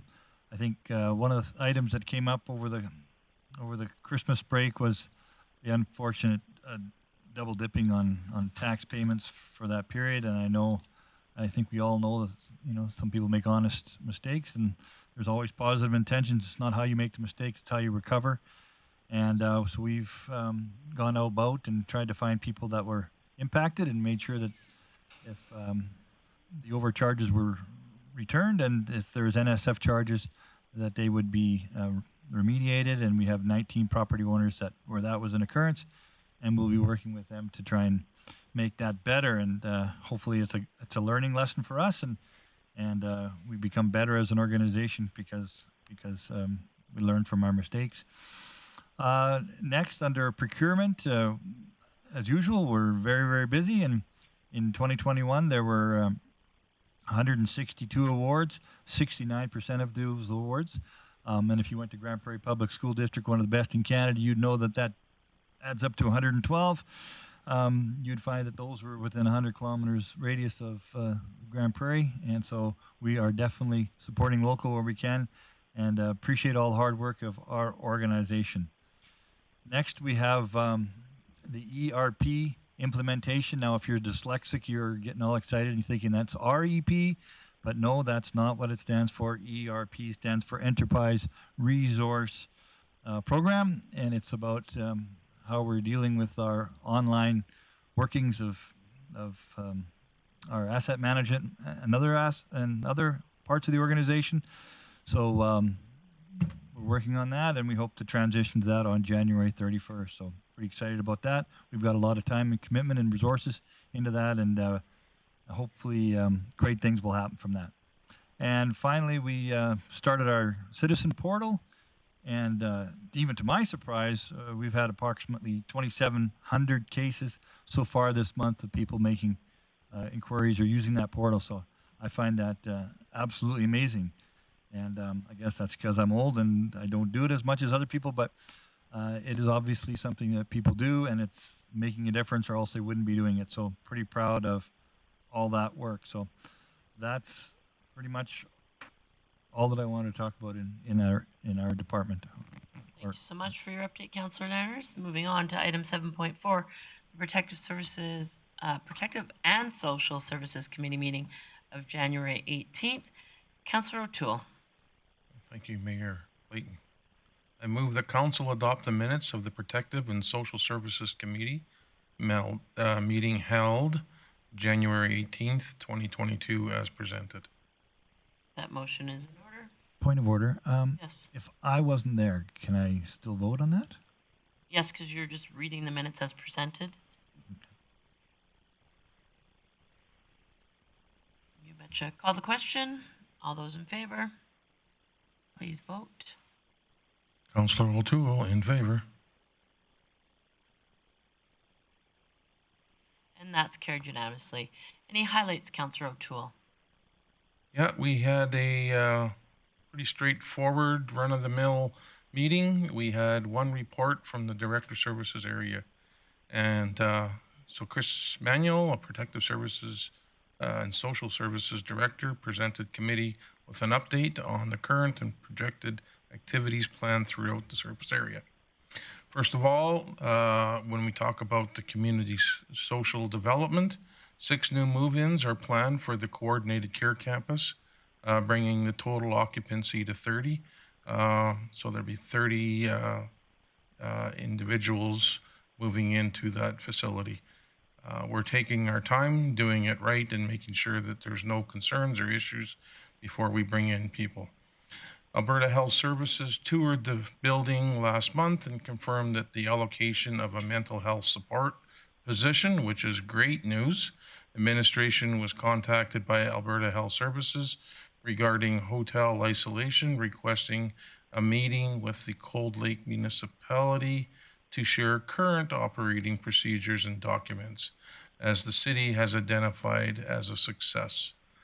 The Youth Advisory Council held their first meeting on December 19th with 9 members in attendance, and we have another meeting scheduled for January 30th. Enforcement services officers have been spending a significant amount of time trying to clear abandoned vehicles and obstructions from roadways to assist the expediting snow removal operations. So if there's vehicles parked on the street, we've got a lot of money invested in in equipment trying to do this job, and if it's not worth it, then they can move on. So tell your neighbors to move their vehicles off the street the day before garbage day. Emergency management, GPREP, a test run of the Mobile Emergency Coordination Center was conducted last month, and a few areas of improvement were identified and are being addressed. Once complete, the supplies in this trailer will enable GPREP to establish ECC operations in various locations in the region. Fire Department administration has reactivated the high risk level of the fire department's COVID policy, and Rcmp, under that banner today, Alberta Rcmp has launched a new mobile app which allows communities to acquire information, statistics, crime mapping, information on initiatives, etc. The intent of this app is to create better access to information over the holiday season. A variety of enforcement initiatives were conducted. 628 tickets were issued in the Grande Prairie area, including 43 impaired drivers being removed from the road, 8 novice drivers given roadside sanctions, and 7 24-hour suspensions. And we did have a discussion on the Truth and Reconciliation Commission. Angela Sutherland brought up the report, and the city has made some advancements on addressing the reconciliation with Indigenous people within the space of learning, listening, consulting, and collaboration. And that, Mayor Clayton, is my report. All right, thanks for that, Councillor O'Toole. Moving along now to the delegation business. Sorry, I apologize. Item number 8, correspondence. There is no correspondence received for this meeting. Moving to delegation business. The first business delegate that we had here today was Mr. Hugo, and I will look to council for comments or questions for administration. Councillor Thiessen. There we go. Thank you very much, Mayor Clayton. Yeah, I asked this question earlier. So we've had lots of time to kind of think it. So, Mr. City Manager, in regards to the request by our delegation here today, if the city were to drop all provincial restrictions, or at least the enforcement of it, what is the recourse that the city might have from the province? So, CAO Galante. Thank you, Madam Mayor. As you know, some of the public health orders are dictated by the province, right? So, for example, access to restaurants, gyms, other events, or even the mask mandate. Those orders were never enacted here at City Council level. So we don't have really jurisdiction to, to do anything on that. It's just under the Chief Medical Officer of Health. So when Dr. Hinshaw decides to, lift the mask mandate, for sure we'll follow her recommendations. So pretty much what we're doing is following the Chief Medical Officer of Health advice when it comes to any of the measures we implement. Okay, so if we chose to not, what is the recourse? What is our punishment? I suppose. CAO Galante. I can't comment on any penalties or so for not following that. I said, our enforcement team follows the guidance of the Chief Medical Officer of Health as much as we can, as long as we have resources to, perform enforcement.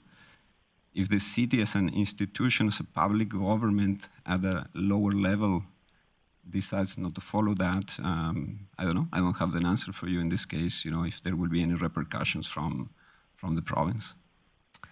Now, Councillor Thiessen. Thank you, Mayor Clayton. Thanks for that answer, CAO Galante. So I guess my question is I know you've been on lots of calls with Chief Ms. Henshaw and the Premier and others. At any point in those conversations, did any municipalities ask, do we have to do this? And if we don't, what is going to happen to us? Has that ever been broached in any of your meetings? CEO Galante? Thank you, Madam Mayor. No, in our briefings, in general, the municipalities are asking for information because, we don't have medical doctors nor epidemiologists on staff. So really, we are taking our cues from Dr. Hinshaw at this time. We are not, qualified here to interpret data, viral modeling results, or all the background data crunching that happens. We're just looking for some high-level guidance in terms of what to do, because we don't have doctors here and stuff. Okay. Councillor Blackmore. Thank you.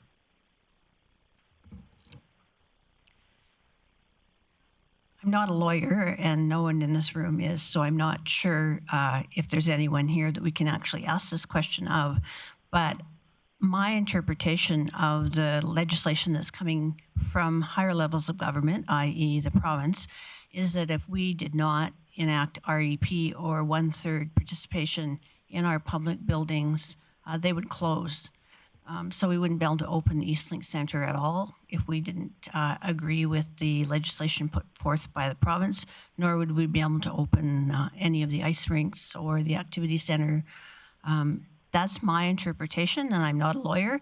Perhaps someone on council wants to make a motion that we ask a lawyer. I'm not comfortable doing that, but perhaps Mr. Galante would like to respond to that comment. CEO Galante? Yeah, thank you, Madam Mayor. Absolutely, I think that will be the best way to manage this. We have a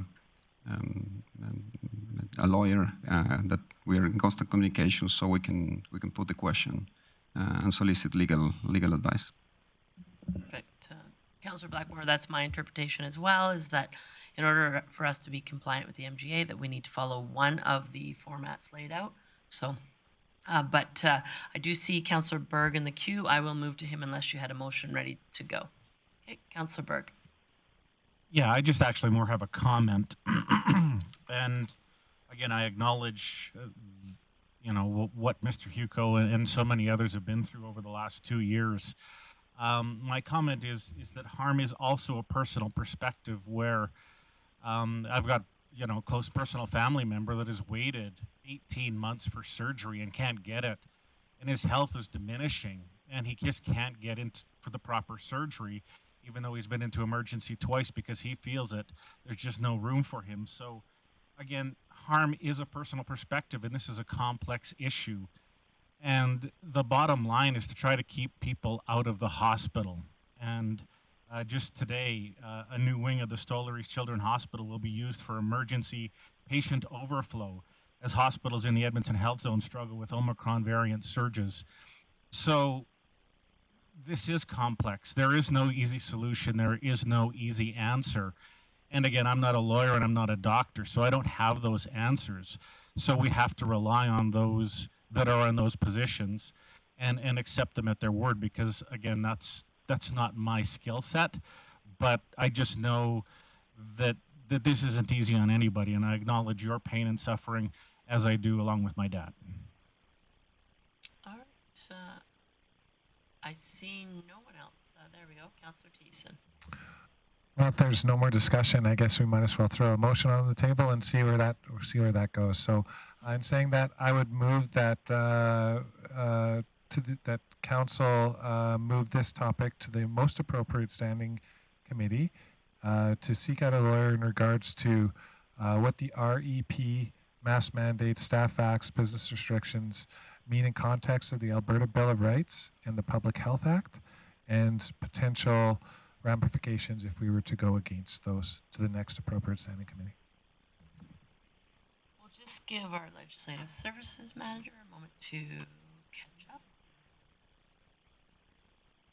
And then I will ask if you could show the motion on the screen in case Council has any comments or questions on the motion. So, Councillor Thiessen, I can't see it yet. I could actually reword the motion. there was a couple things that our delegation did bring up, as the Alberta Bill of Rights, the Public Health Act, as well as the restrictions and guidelines, as well as the MGA. So for simplicity's sake, I would move that Council bring this item to the most appropriate standing committee, seeking legal advice on how the REP, mask mandates, staff vaccination policy, and business restrictions, how they relate to the Alberta Bill of Rights, the Public Health Act, and potential recourses the city may face for going against provincial mandates. Just give us a second here, Councillor Thiessen.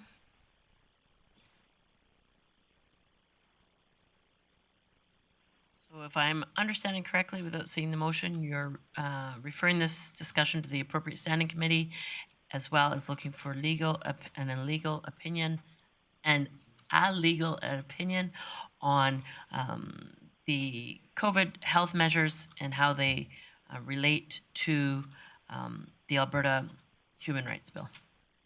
And the Public Health Act. And the Public Health. And just speaking to this motion, I know it's kind of long-winded, but our delegation had a lot of stuff to bring forward, and there are a lot of questions that are being asked in the community, not just in Grande Prairie, but all across the country, really. And I'd like to know more on where we stand on the laws that are already written, and the acts that are already made, versus this extraordinary time and these extraordinary measures. I think it would be our due diligence, seeing that no one has raised their hand to the Public Health Act as far as reading it, or the Alberta Bill of Rights in this room, that we at least have a good understanding of how those are related to the situation that we all find ourselves in here today. All right, Councillor Bressy. Great, thank you, Councillor Thiessen. I respect that it's hard to see council members through this plexiglass here, but I will say that I did nod my head pretty vigorously when we were asked who's read the Public Health Act. I have read it several times. I've also read the entire MGA, and I think a relevant section of the MGA is Section 13, where it says, if there's a conflict or inconsistency between a bylaw and this or another enactment, the bylaw is of no effect to the extent of the conflict or inconsistency. And my understanding, I'm definitely no lawyer, and that's why we've had lawyers involved, and we've got their advice throughout our whole navigation of this pandemic. But my understanding is that Section 13 of the MGA probably wasn't even strictly needed there, because as the delegation shared, there is paramountcy in law. And there is very clear case law that municipal bylaws are superseded by both provincial and federal legislation. And so for me, it's really clear that we don't just get to write a bylaw to wish away federal or provincial legislation, no matter what our opinions of that might be. And I'd also highlight that there is a lot of conversation and even litigation going on around these measures in our province and in our country. I don't see why the city of Grande Prairie needs to get involved in. I don't know why we need to spend our taxpayer resources getting involved in those conversations that are already happening elsewhere and aren't relevant to our level of government. And for me, I am very concerned with things that actually are relevant to us and the things that are directly impacting municipal resources. But we have had legal advice the entire way through. Members of council have talked to lawyers. We've received memos, and that's just the tip of the iceberg. Our administration has consulted extensively with lawyers, so I don't really know what more legal advice we need. I'm very comfortable with the legal advice we have received so far, and so therefore I cannot support this motion. Okay, Councillor Bosch. Thank you, Mayor Clayton. I guess for me, it just feels super long-winded and picking and choosing what you want to ask. I think for me, I wouldn't want something far simpler, just legal implications to any municipality who do not follow the provincial health guidelines. Because I think we get lost in the minutia of words and acts and bylaws, and so I won't support it in this manner, but I have no trouble learning about where the pendulum lies in any of the answers. Okay. Other comments or questions on the motion as worded and presented in front of you? I'll just say I absolutely appreciate Mr. Huco's concerns. I do understand where Councillor Thiessen is coming from. There are some items, and the one item that I think Council does have a lever on is in regards to what we're doing in our facilities. If Council has interest in changing our current operational model from the restriction exemption program to the 1/3 capacity, that is absolutely within our right and ability to be able to do that. That would, in my opinion, will probably, based on the information that's coming back to the next standing committee, be up for discussion. And so I think that that's appropriate. That being said, if there was a subsequent motion to this looking for legal advice in regards to what the recourse is, as Councillor Bosch mentioned, I would be happy to support that. That being said, it's not to say that I think that any of the current health measures are necessarily favorable to everybody. They're not maybe necessarily what we feel our community needs right now. I'm very optimistic that as we see the numbers show that we're peaking at the Omicron right now, that we will see some changes come from the provincial government. However, as Councillor Bressy laid out, this is not our jurisdiction to make these decisions. And so I am interested in seeing what the recourse would come if we chose to sort of meddle in business that isn't ours. That being said, I won't support this motion, but I look forward to further discussion on these matters. And I see no one else, so I will call the question.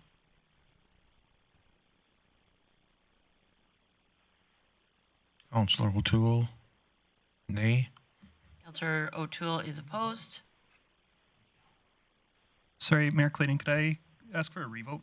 Absolutely. We'll clear the queue and just ask. Oh. We're just cleaning up a little bit of the voting process. Thank you. All right. Has everybody now voted? Ms. Karpaszewski, Councillor Lerners, there we go. Call the question, and that is defeated 8-1.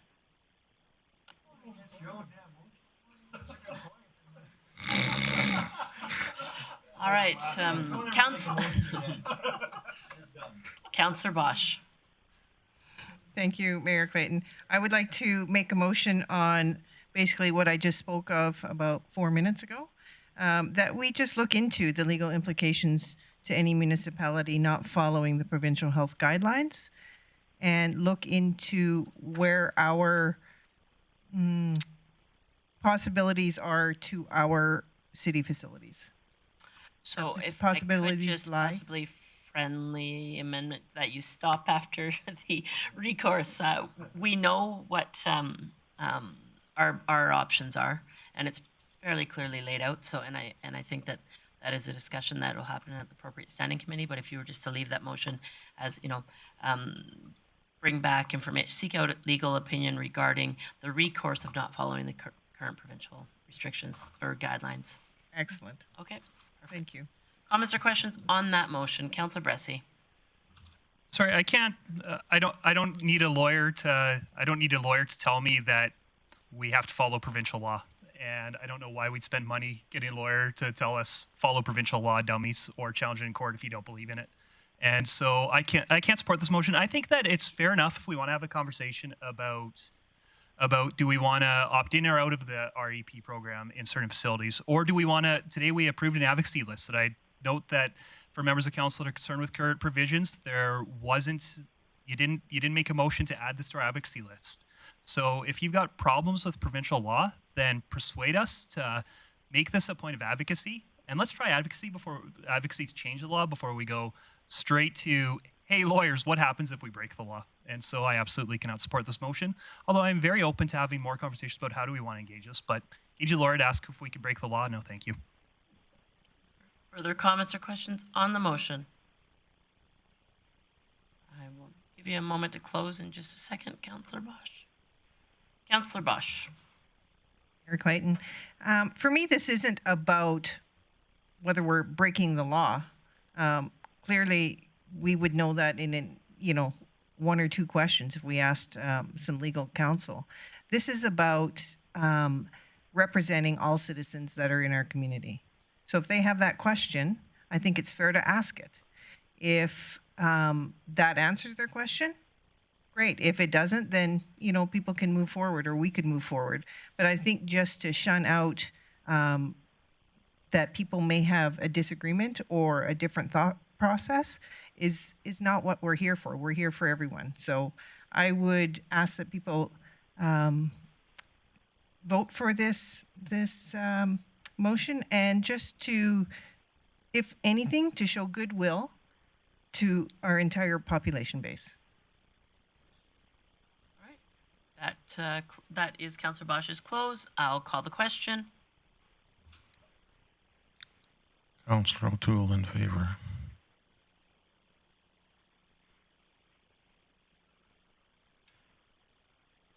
Are we missing anybody, Ms. Karbaschewski? All right. And that motion carries. Any other business arising from the delegation? Seeing none, I'll move on to item 9.2. We had a delegation, Mr. Keith Moore, who was here to speak in regards to a lighting issue in his neighborhood. Councillor Bressie. Great. Thank you. Would it be appropriate for me to ask a question of administration rather than jump to motions? Absolutely. Awesome. I don't know if there's anybody that can answer this, so I'm happy to bring it to the next committee if it can't be answered now. But I was just confused myself to reading the land use bylaw, why that provision only applies to commercial properties. The plain reading to me of the land use bylaw is that it would apply to residential too. So I'm just hoping to get some explanation of how administration's reading that bylaw and where I might be off course. So I'll ask either Director Glavin or Director Manuel, and the interpretation, Director Glavin. Thank you, Mayor Clayton. I have asked that question of permitting, and right now it appears that it does apply to commercial, and we would have to make an amendment for it to apply to residential, but I would need likely some more information myself to give you a definitive answer, so it's probably better placed at committee. All right. Mr. Bressie? Yeah. I'm going to make a motion that's a bit unusual for a process, but I'm going to make a motion to refer this to the next appropriate standing committee. And just usually I know we'd ask for a report. I don't know if we need a report at this point. I think that it would be more prudent to give administration a week to talk, assess more, and Director Glavin to come back and give us a verbal update. And then we can figure out, do we want to ask for a report? Do we want to ask for amendments? So I just hope that this gets talked about at the next appropriate standing committee. Okay, so that motion is in order. I do have other people in the queue, so regardless if your question is or comment is on the motion or in regards to something else, feel free. Councillor Blackmore. I'm not sure if we have such a bylaw, but other communities do. Director Manuel, do we have a good neighbor bylaw? And does this fit into, because this seems to be very much one neighbor pitted against another neighbor. Yeah, through the mayor, we have a minimum property standards bylaw, which is similar to community standards bylaw or good neighbor bylaw that you'd see in other municipalities. This specific provision we've reviewed, and it's not going to meet any of the bylaw provisions that we have in place under that bylaw or any others that we have presently. It's more or less my position at this point that if we want to address this specific issue, we're going to require a new piece of a new section to a bylaw. Okay, that's good. Councillor Blackmore. Councillor O'Connor. Thank you very much, Mayor Clayton.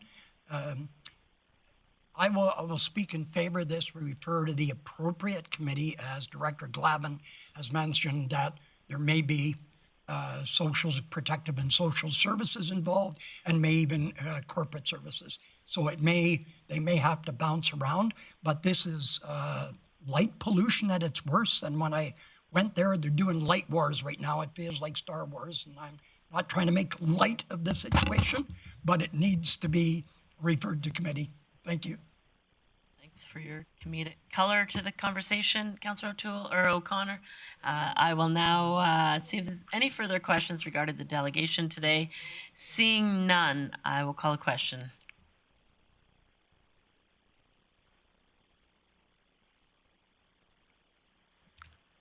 Councillor O'Toole in favor. Well, everybody wants to know in front of their... Yes.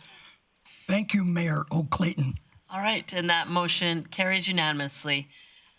That is all of our delegation business from today. There was no notices of motion, so now council will head into the recess and come back for the scheduled evening portion at 6 p.m. We will see you then. Thank you.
4, 3, 2, 1. Good evening and welcome back to the evening portion of the City Council meeting of January 24th, 2022. On the agenda right currently, there was no scheduled delegations, so if you wanted to be a delegation in the evening portion, we ask that there's an expectation you fill out the paperwork. It's easy to find online. Just search Speak to Council and you will find the paperwork. Get that in time and you're more than welcome to join us for the evening portion. We have no items under unfinished business, and moving to public hearings, we have one public hearing tonight. It is a Land Use Bylaw Amendment C-1260-149. I will call this public hearing to order and look for an introduction from Mr. Welton. Right, thank you, Mayor Clayton. The city has received an application to amend the land use bylaw. The purpose is to add the use emergency shelter to the DC 27 district. The purpose of the amendment is to allow for the development of a Sunrise House youth emergency shelter. The site is located at 110th Street and 107th Avenue. The area to the east and southeast is the Gateway commercial area, which includes a casino, hotel, and church, bowling alley, and a number of retail uses. Directly to the south are multifamily residential, mostly in the form of townhouses. To the west is Mackey Park. To the north is essentially undeveloped. Directly north and then further north is a new hospital. In the future, the area directly north of this site will be is identified as a mix of commercial and multifamily residential in the Hidden Valley area structure plan. The amendment would allow for a larger capacity youth emergency shelter than currently exists in the city, and this would allow that service to expand and assist more people. The site is identified as residential in the Gateway area structure plan, and an emergency shelter would be consistent with this designation. There is no outline plan for this particular area. With respect to the zoning, the site is zoned DC 27, site-specific direct control. The site was zoned DC 27 in January of 2021 as a candidate site for permanent supported housing. Ultimately, a different site on 100th Street was chosen, and so this proposal is now intended for the site.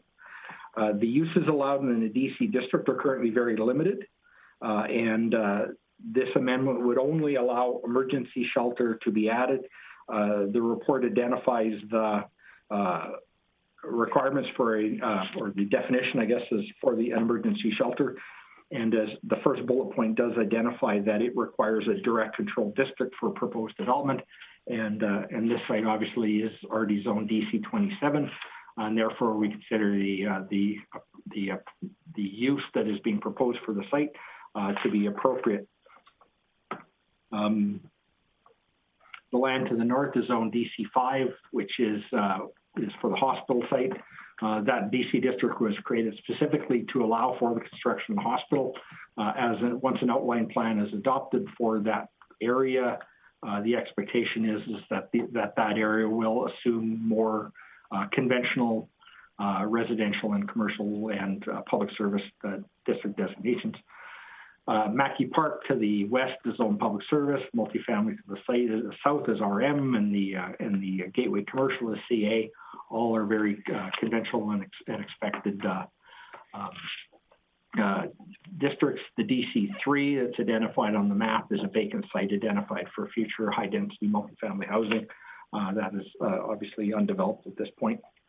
We don't see any risk with respect to this proposed land use bylaw amendment. The site itself is currently owned by the city. The DC 27 district would allow city council, because it identifies the city council as the approving authority. So it would allow city council to have a great deal of control over the uses and character of any development that occurs on the site. This the applicant was required to provide or undertake a stakeholder engagement exercise. They did an in-person session as well as a online session. No one attended the in-person session. One person attended the online session. They attached their engagement report, which is part of your package. The hearing was advertised in accordance with the requirements of the Municipal Government Act and the Land Use Bylaw, which included letters to adjacent property owners and notice posted on the Planning and Department's website.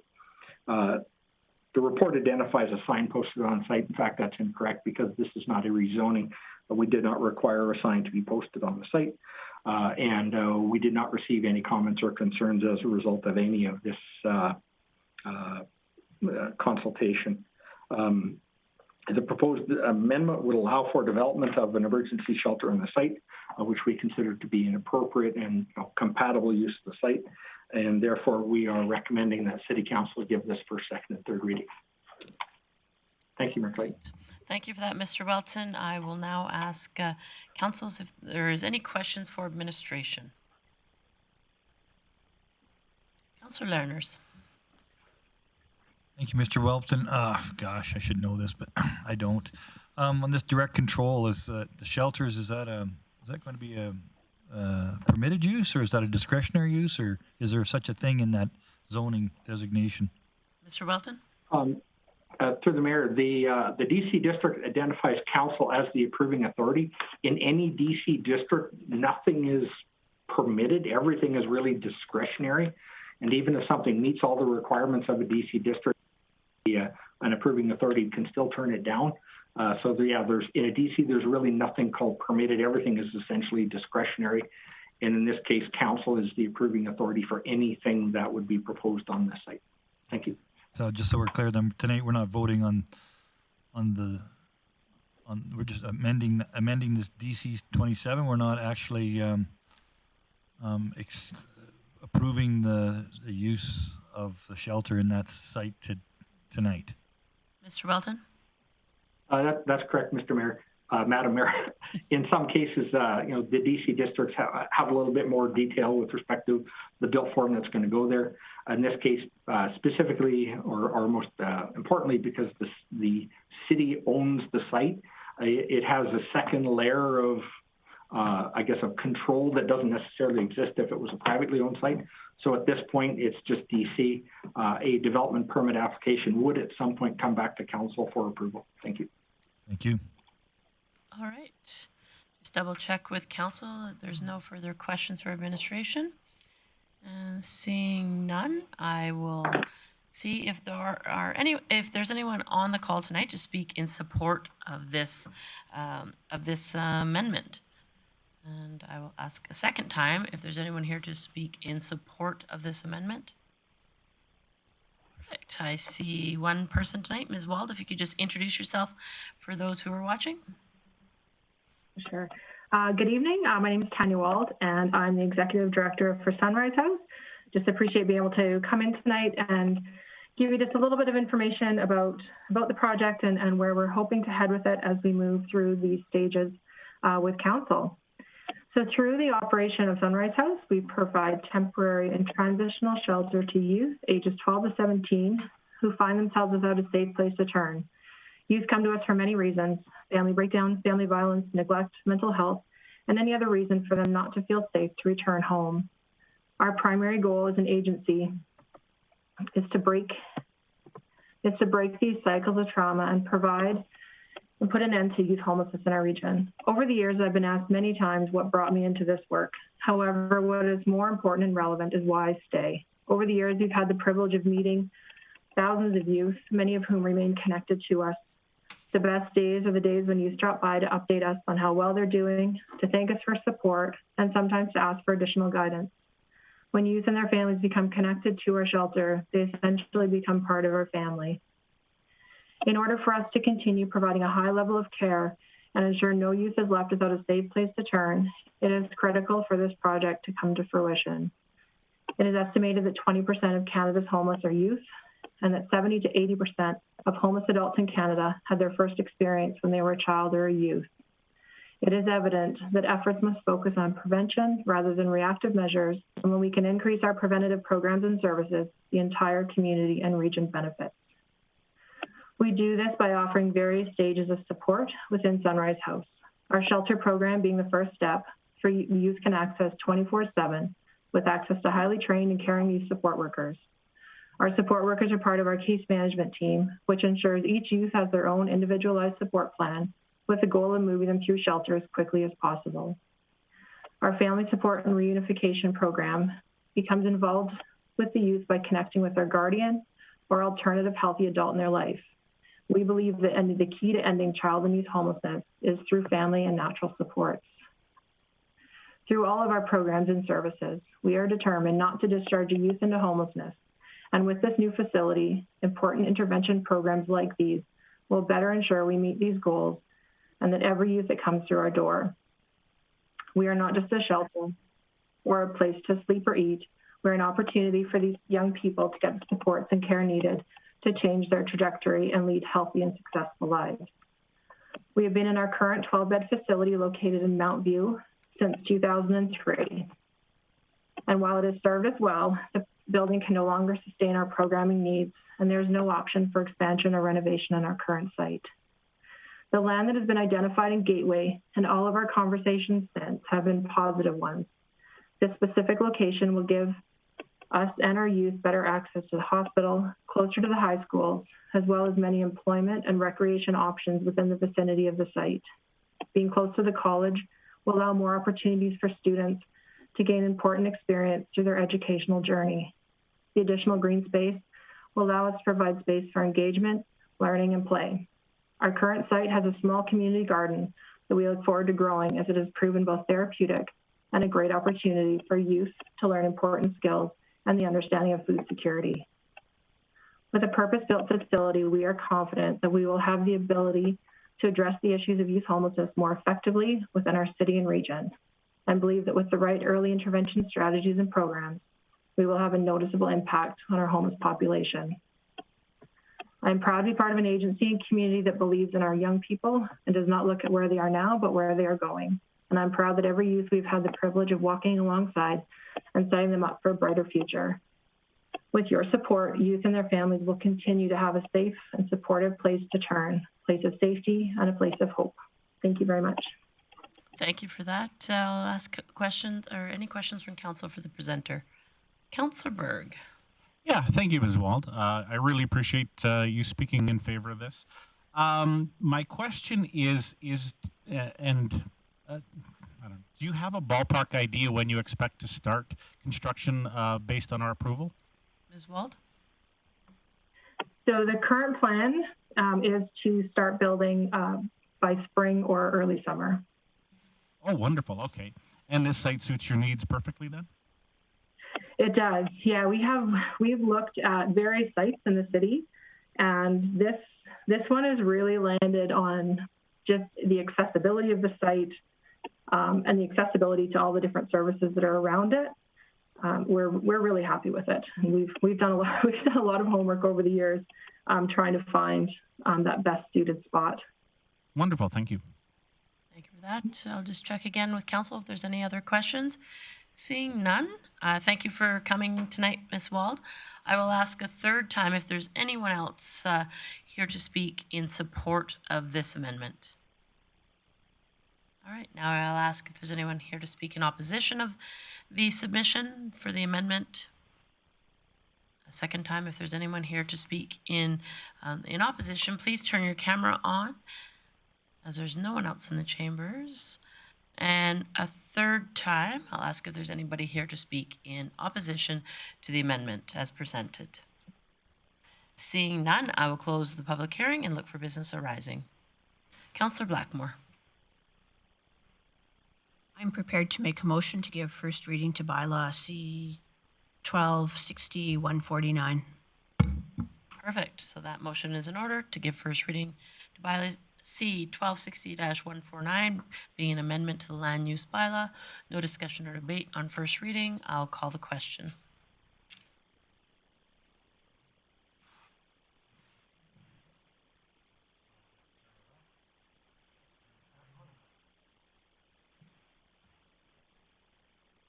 Councillor Bressy votes in favor. Councillor Bressy votes in favor. Councillor O'Connor? In favor as well. That carries unanimously. Councillor Blackmore. Move that council give second reading to bylaw C 1260-149. Great, thank you for that motion. The motion's in order. Opportunity for discussion or debate. Seeing none from council, I will call the question. Please vote. Councillor Bressy votes in favor. Okay. And that is carried unanimously. Councillor Blackmore. I move that we have third reading of bylaw C 1260-149 today. This is a motion. This motion is in order. It's in order for us to be able to have third reading here tonight at this meeting. This must pass unanimously. Otherwise, it would come back to the next council meeting. Seeing no discussion or debate, I'll call a question.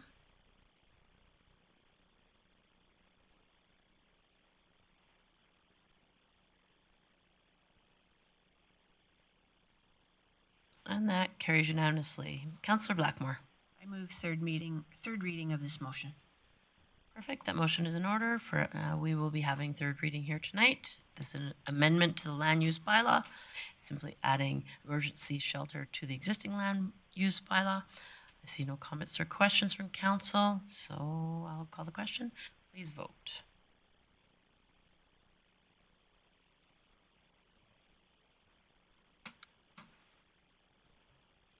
And that carries unanimously. Thank you for your time, Mr. Welton. Moving on, no delegation business of the evening portion, so we'll move to council member reports, and I'll start to my right, Councillor O'Connor.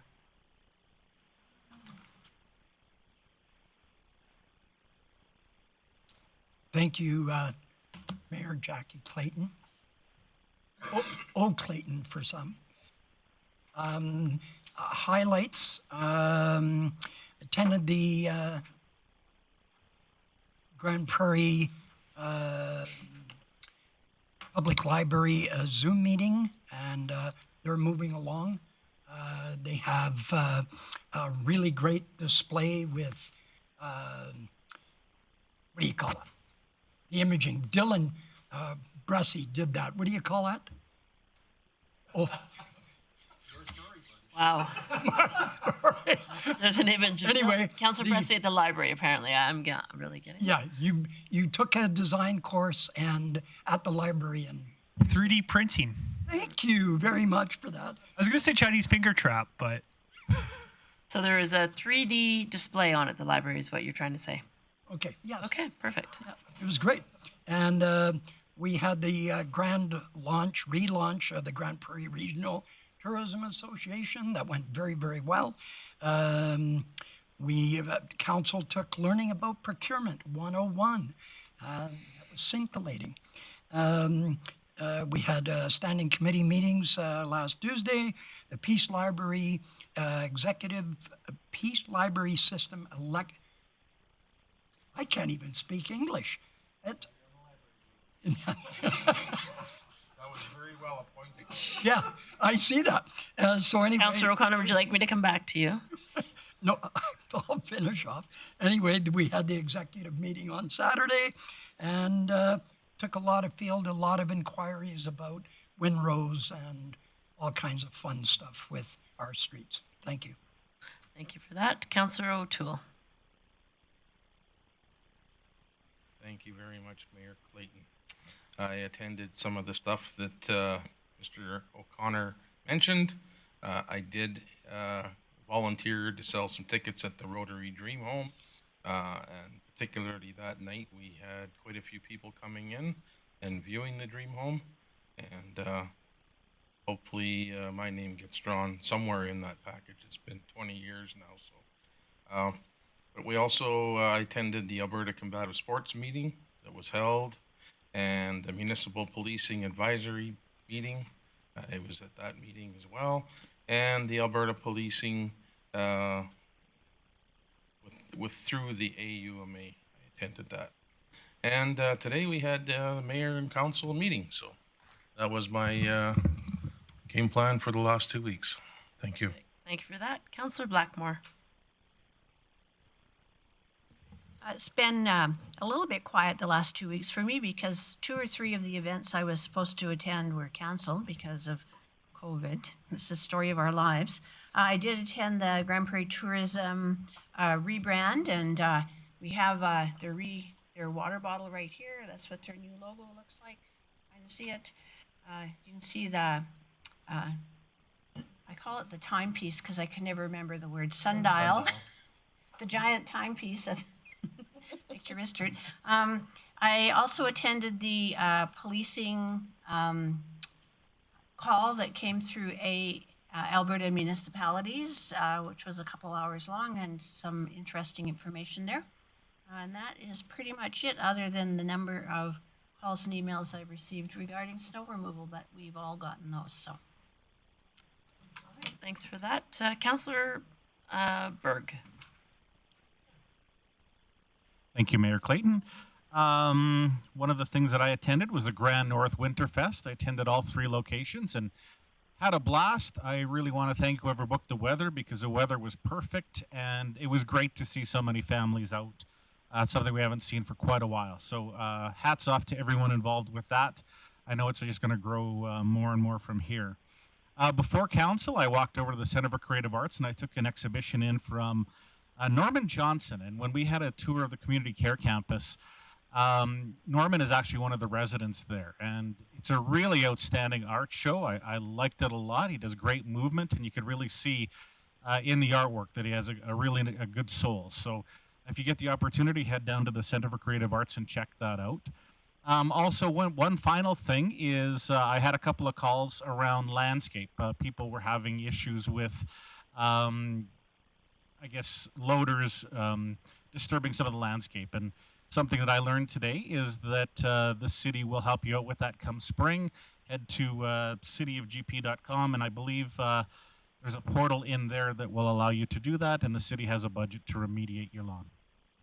And that's my report. Thank you for that. Councillor Thiessen. Wow, we just skipped the whole queue. Thank you, Mayor Clayton, Your Majesty, my worship. I don't have much to report on this week. I was canceled due to COVID for the last 10 days, so I didn't actually get to leave my place for a while. But in the meantime, and before that, I did attend a few meetings. One was the Grande Prairie Storm Board Directors meeting.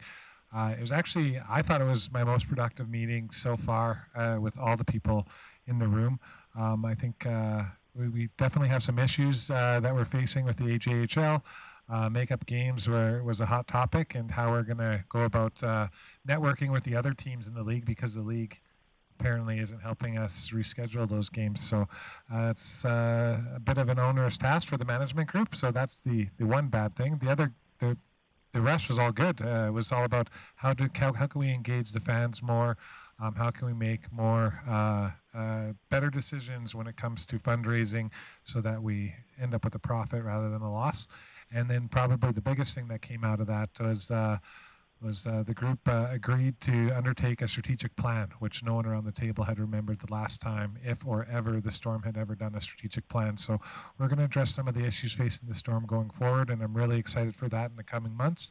Whether we get somebody from Volunteer Services Bureau, whether we pay a big hired gun, or whether we get someone from the city to help us work through a strategic plan and the goals for the Storm, I think it'll lay the foundation for the path forward, as it does so well for our city council. I also was at the Grande Prairie Regional Tourism Association brand launch on Procurement 101, and then COVID overtook me, but it didn't stop me from working, as I still undertook SDAB training and the workshop with Councillor Berg. I didn't say it to him at the time, but when we compared our scores, I beat him by 2, which is good for me, a feather in my cap, because I lost to Councillor Bressy the last time I did an SDAB showdown. So you said you weren't bringing that up. Yeah, well, I know. I had to, though. I had to, because I don't have much to talk about. And other than that, we did Strategic Priorities Working Group, of which we touched on their advocacy priorities today, among other things. So other than that, I'm just happy to be healthy and back at her again. Thanks, everyone. Great. Thanks for that. Councillor Bosch. Thank you, Mayor Clayton. I guess I have to say to this council that it's impressive that we see each other at all these events. So for me to repeat everything that you've all said, is kind of redundant. But I appreciate that we all make an effort to show our community that we care about them. So aside of what has already been mentioned, I did attend the Sports Connection Board meeting, and they had to postpone the Try It Day event. So hopefully that goes on in the future. They also have an awards night that they give awards to youth and coaches and assistants and such. We don't know at this point if that will go ahead, depending on health restrictions and such. We have a Plan B. Plan B will be me going after all of you to do something special. So we'll wait and see if that has to happen. And then I attended the first ladies' luncheon that was held at the State and Main last weekend. And that is just a group of women getting together, just going, like it says, going for lunch. But, you're mingling and you're interacting and getting to know people, trying to bring back a sense of normalcy into this crazy time. And for many, a reason to get dressed up, get out and socialize. It was a lovely event, and there's one every month and for the next year, and they go to each establishment that is locally based. So it's nice for people to go out and get to visit and know each other. Some of us attended the Provincial Policing Force Town Hall. Councillor Bressy will go into that a little bit more, I'm sure. That's his wheelhouse. And that was interesting. I did learn a lot. More questions than answers, but, that'll come. And then, of course, the Winterfest. And, I think that's it.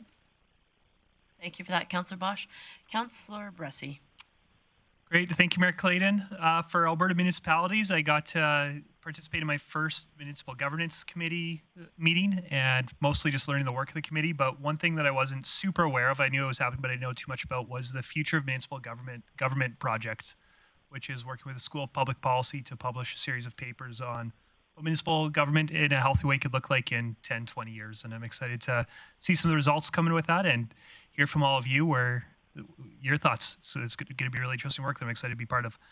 I got to go to the Opioid Response Task Force, where we got an update and 101 on the Provincial Drug Rehabilitation Court. And it was really great to hear the really leading edge work that's happening through that. It's going to be really good for our community, and it already is for some of the participants in it. I attended a police advisory committee along with Councillor O'Toole, where again we're just getting ready to help administration review the police model review and also getting our committee members up to speed. Speaking of policing, I was on that Alberta Munis call preparing you and other councillors for the provincial engagements. I also had the opportunity to take in a provincial engagement session, and you thought you had a lot of questions after the Alberta Munis webinar. Wait till you go through the actual engagement. And I think in those engagement, there's a lot of unanswered questions, and it could go to one of two ways. If it's engagement that is being done to form a work plan for a long process of figuring out what an Alberta Provincial Police might look like, then I actually think these engagement sessions probably are about where they should be, and they're quite healthy. But if they're the engagement the province is doing before actually pulling the trigger and saying we're doing a provincial police force, then they are very, very scary because there are so many unanswered questions there. So I think it's something for council to pay attention to and be ready to do advocacy on if advocacy is needed. And then on more of a personal level, I really enjoyed the Winter Festival. I just happened to have my business partner from Calgary in town that weekend. It was really fun getting to show him some of the things happening in our downtown Grande Prairie and give me an excuse to walk around downtown with him. And thank you also to Councillor O'Connor and Mayor Clayton, who helped make my partner feel really welcome here in Grande Prairie. And something really fun is with the Grande Prairie Sport Connection, where I was formerly on the board. Oh, I'm being told it's the city center, not the downtown. The city center, brought to you by the Downtown Association, did a really great job.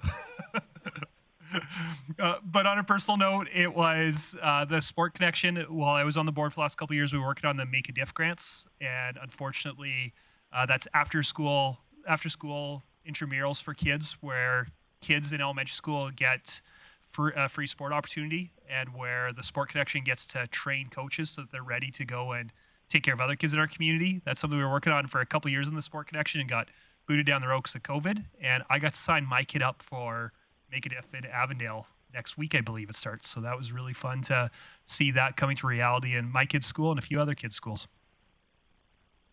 Great. Thanks for that. Councillor Lerners. Well, one of the disadvantages of getting older is you can't hear as well. You know, Mike O'Connor can attest to that a little bit, but I wasn't too sure exactly if you're at an SDB or an STD course there on the weekend there. STD. Okay, thank you. Anyway, yeah, this is getting out of control. Anyway, I got a lot of snow removal comments this last couple of weeks, and I'm like, I didn't know what to do, so I went to church 3 times and thank God for the massive Chinook we had to got rid of about half our snow. So I did my 2 bits, and the rest of it's on you guys. And finally, the rebranding. I went to the rebranding, and I really enjoyed that. Kind of reminded me of an engineering problem that we're going to have. I have to ask Director Horatio to help us out here. I remember when I was with some kids on a school trip in Italy, and they were talking about the cities that they were from, and there were some other kids, and this guy from Philadelphia asked one of our girls, what's Grande Prairie famous for? And she looks around and says, well, we got this sundial. It used to work, she says, but I don't think it works anymore, she said. So I thought maybe we could assign that task to infrastructure, and they can work on getting that sundial back in shape again. And that's about all I got. Thanks. Well, thank you, Councillor Lerners. I didn't realize that roundtable and council reports meant open mic for many, but that's okay. I'll get us back on track here. Had a relatively steady couple of weeks. Had a meeting with the Canadian Federation of Independent Business, who it's nice to meet organizations who are happy with the work you're doing.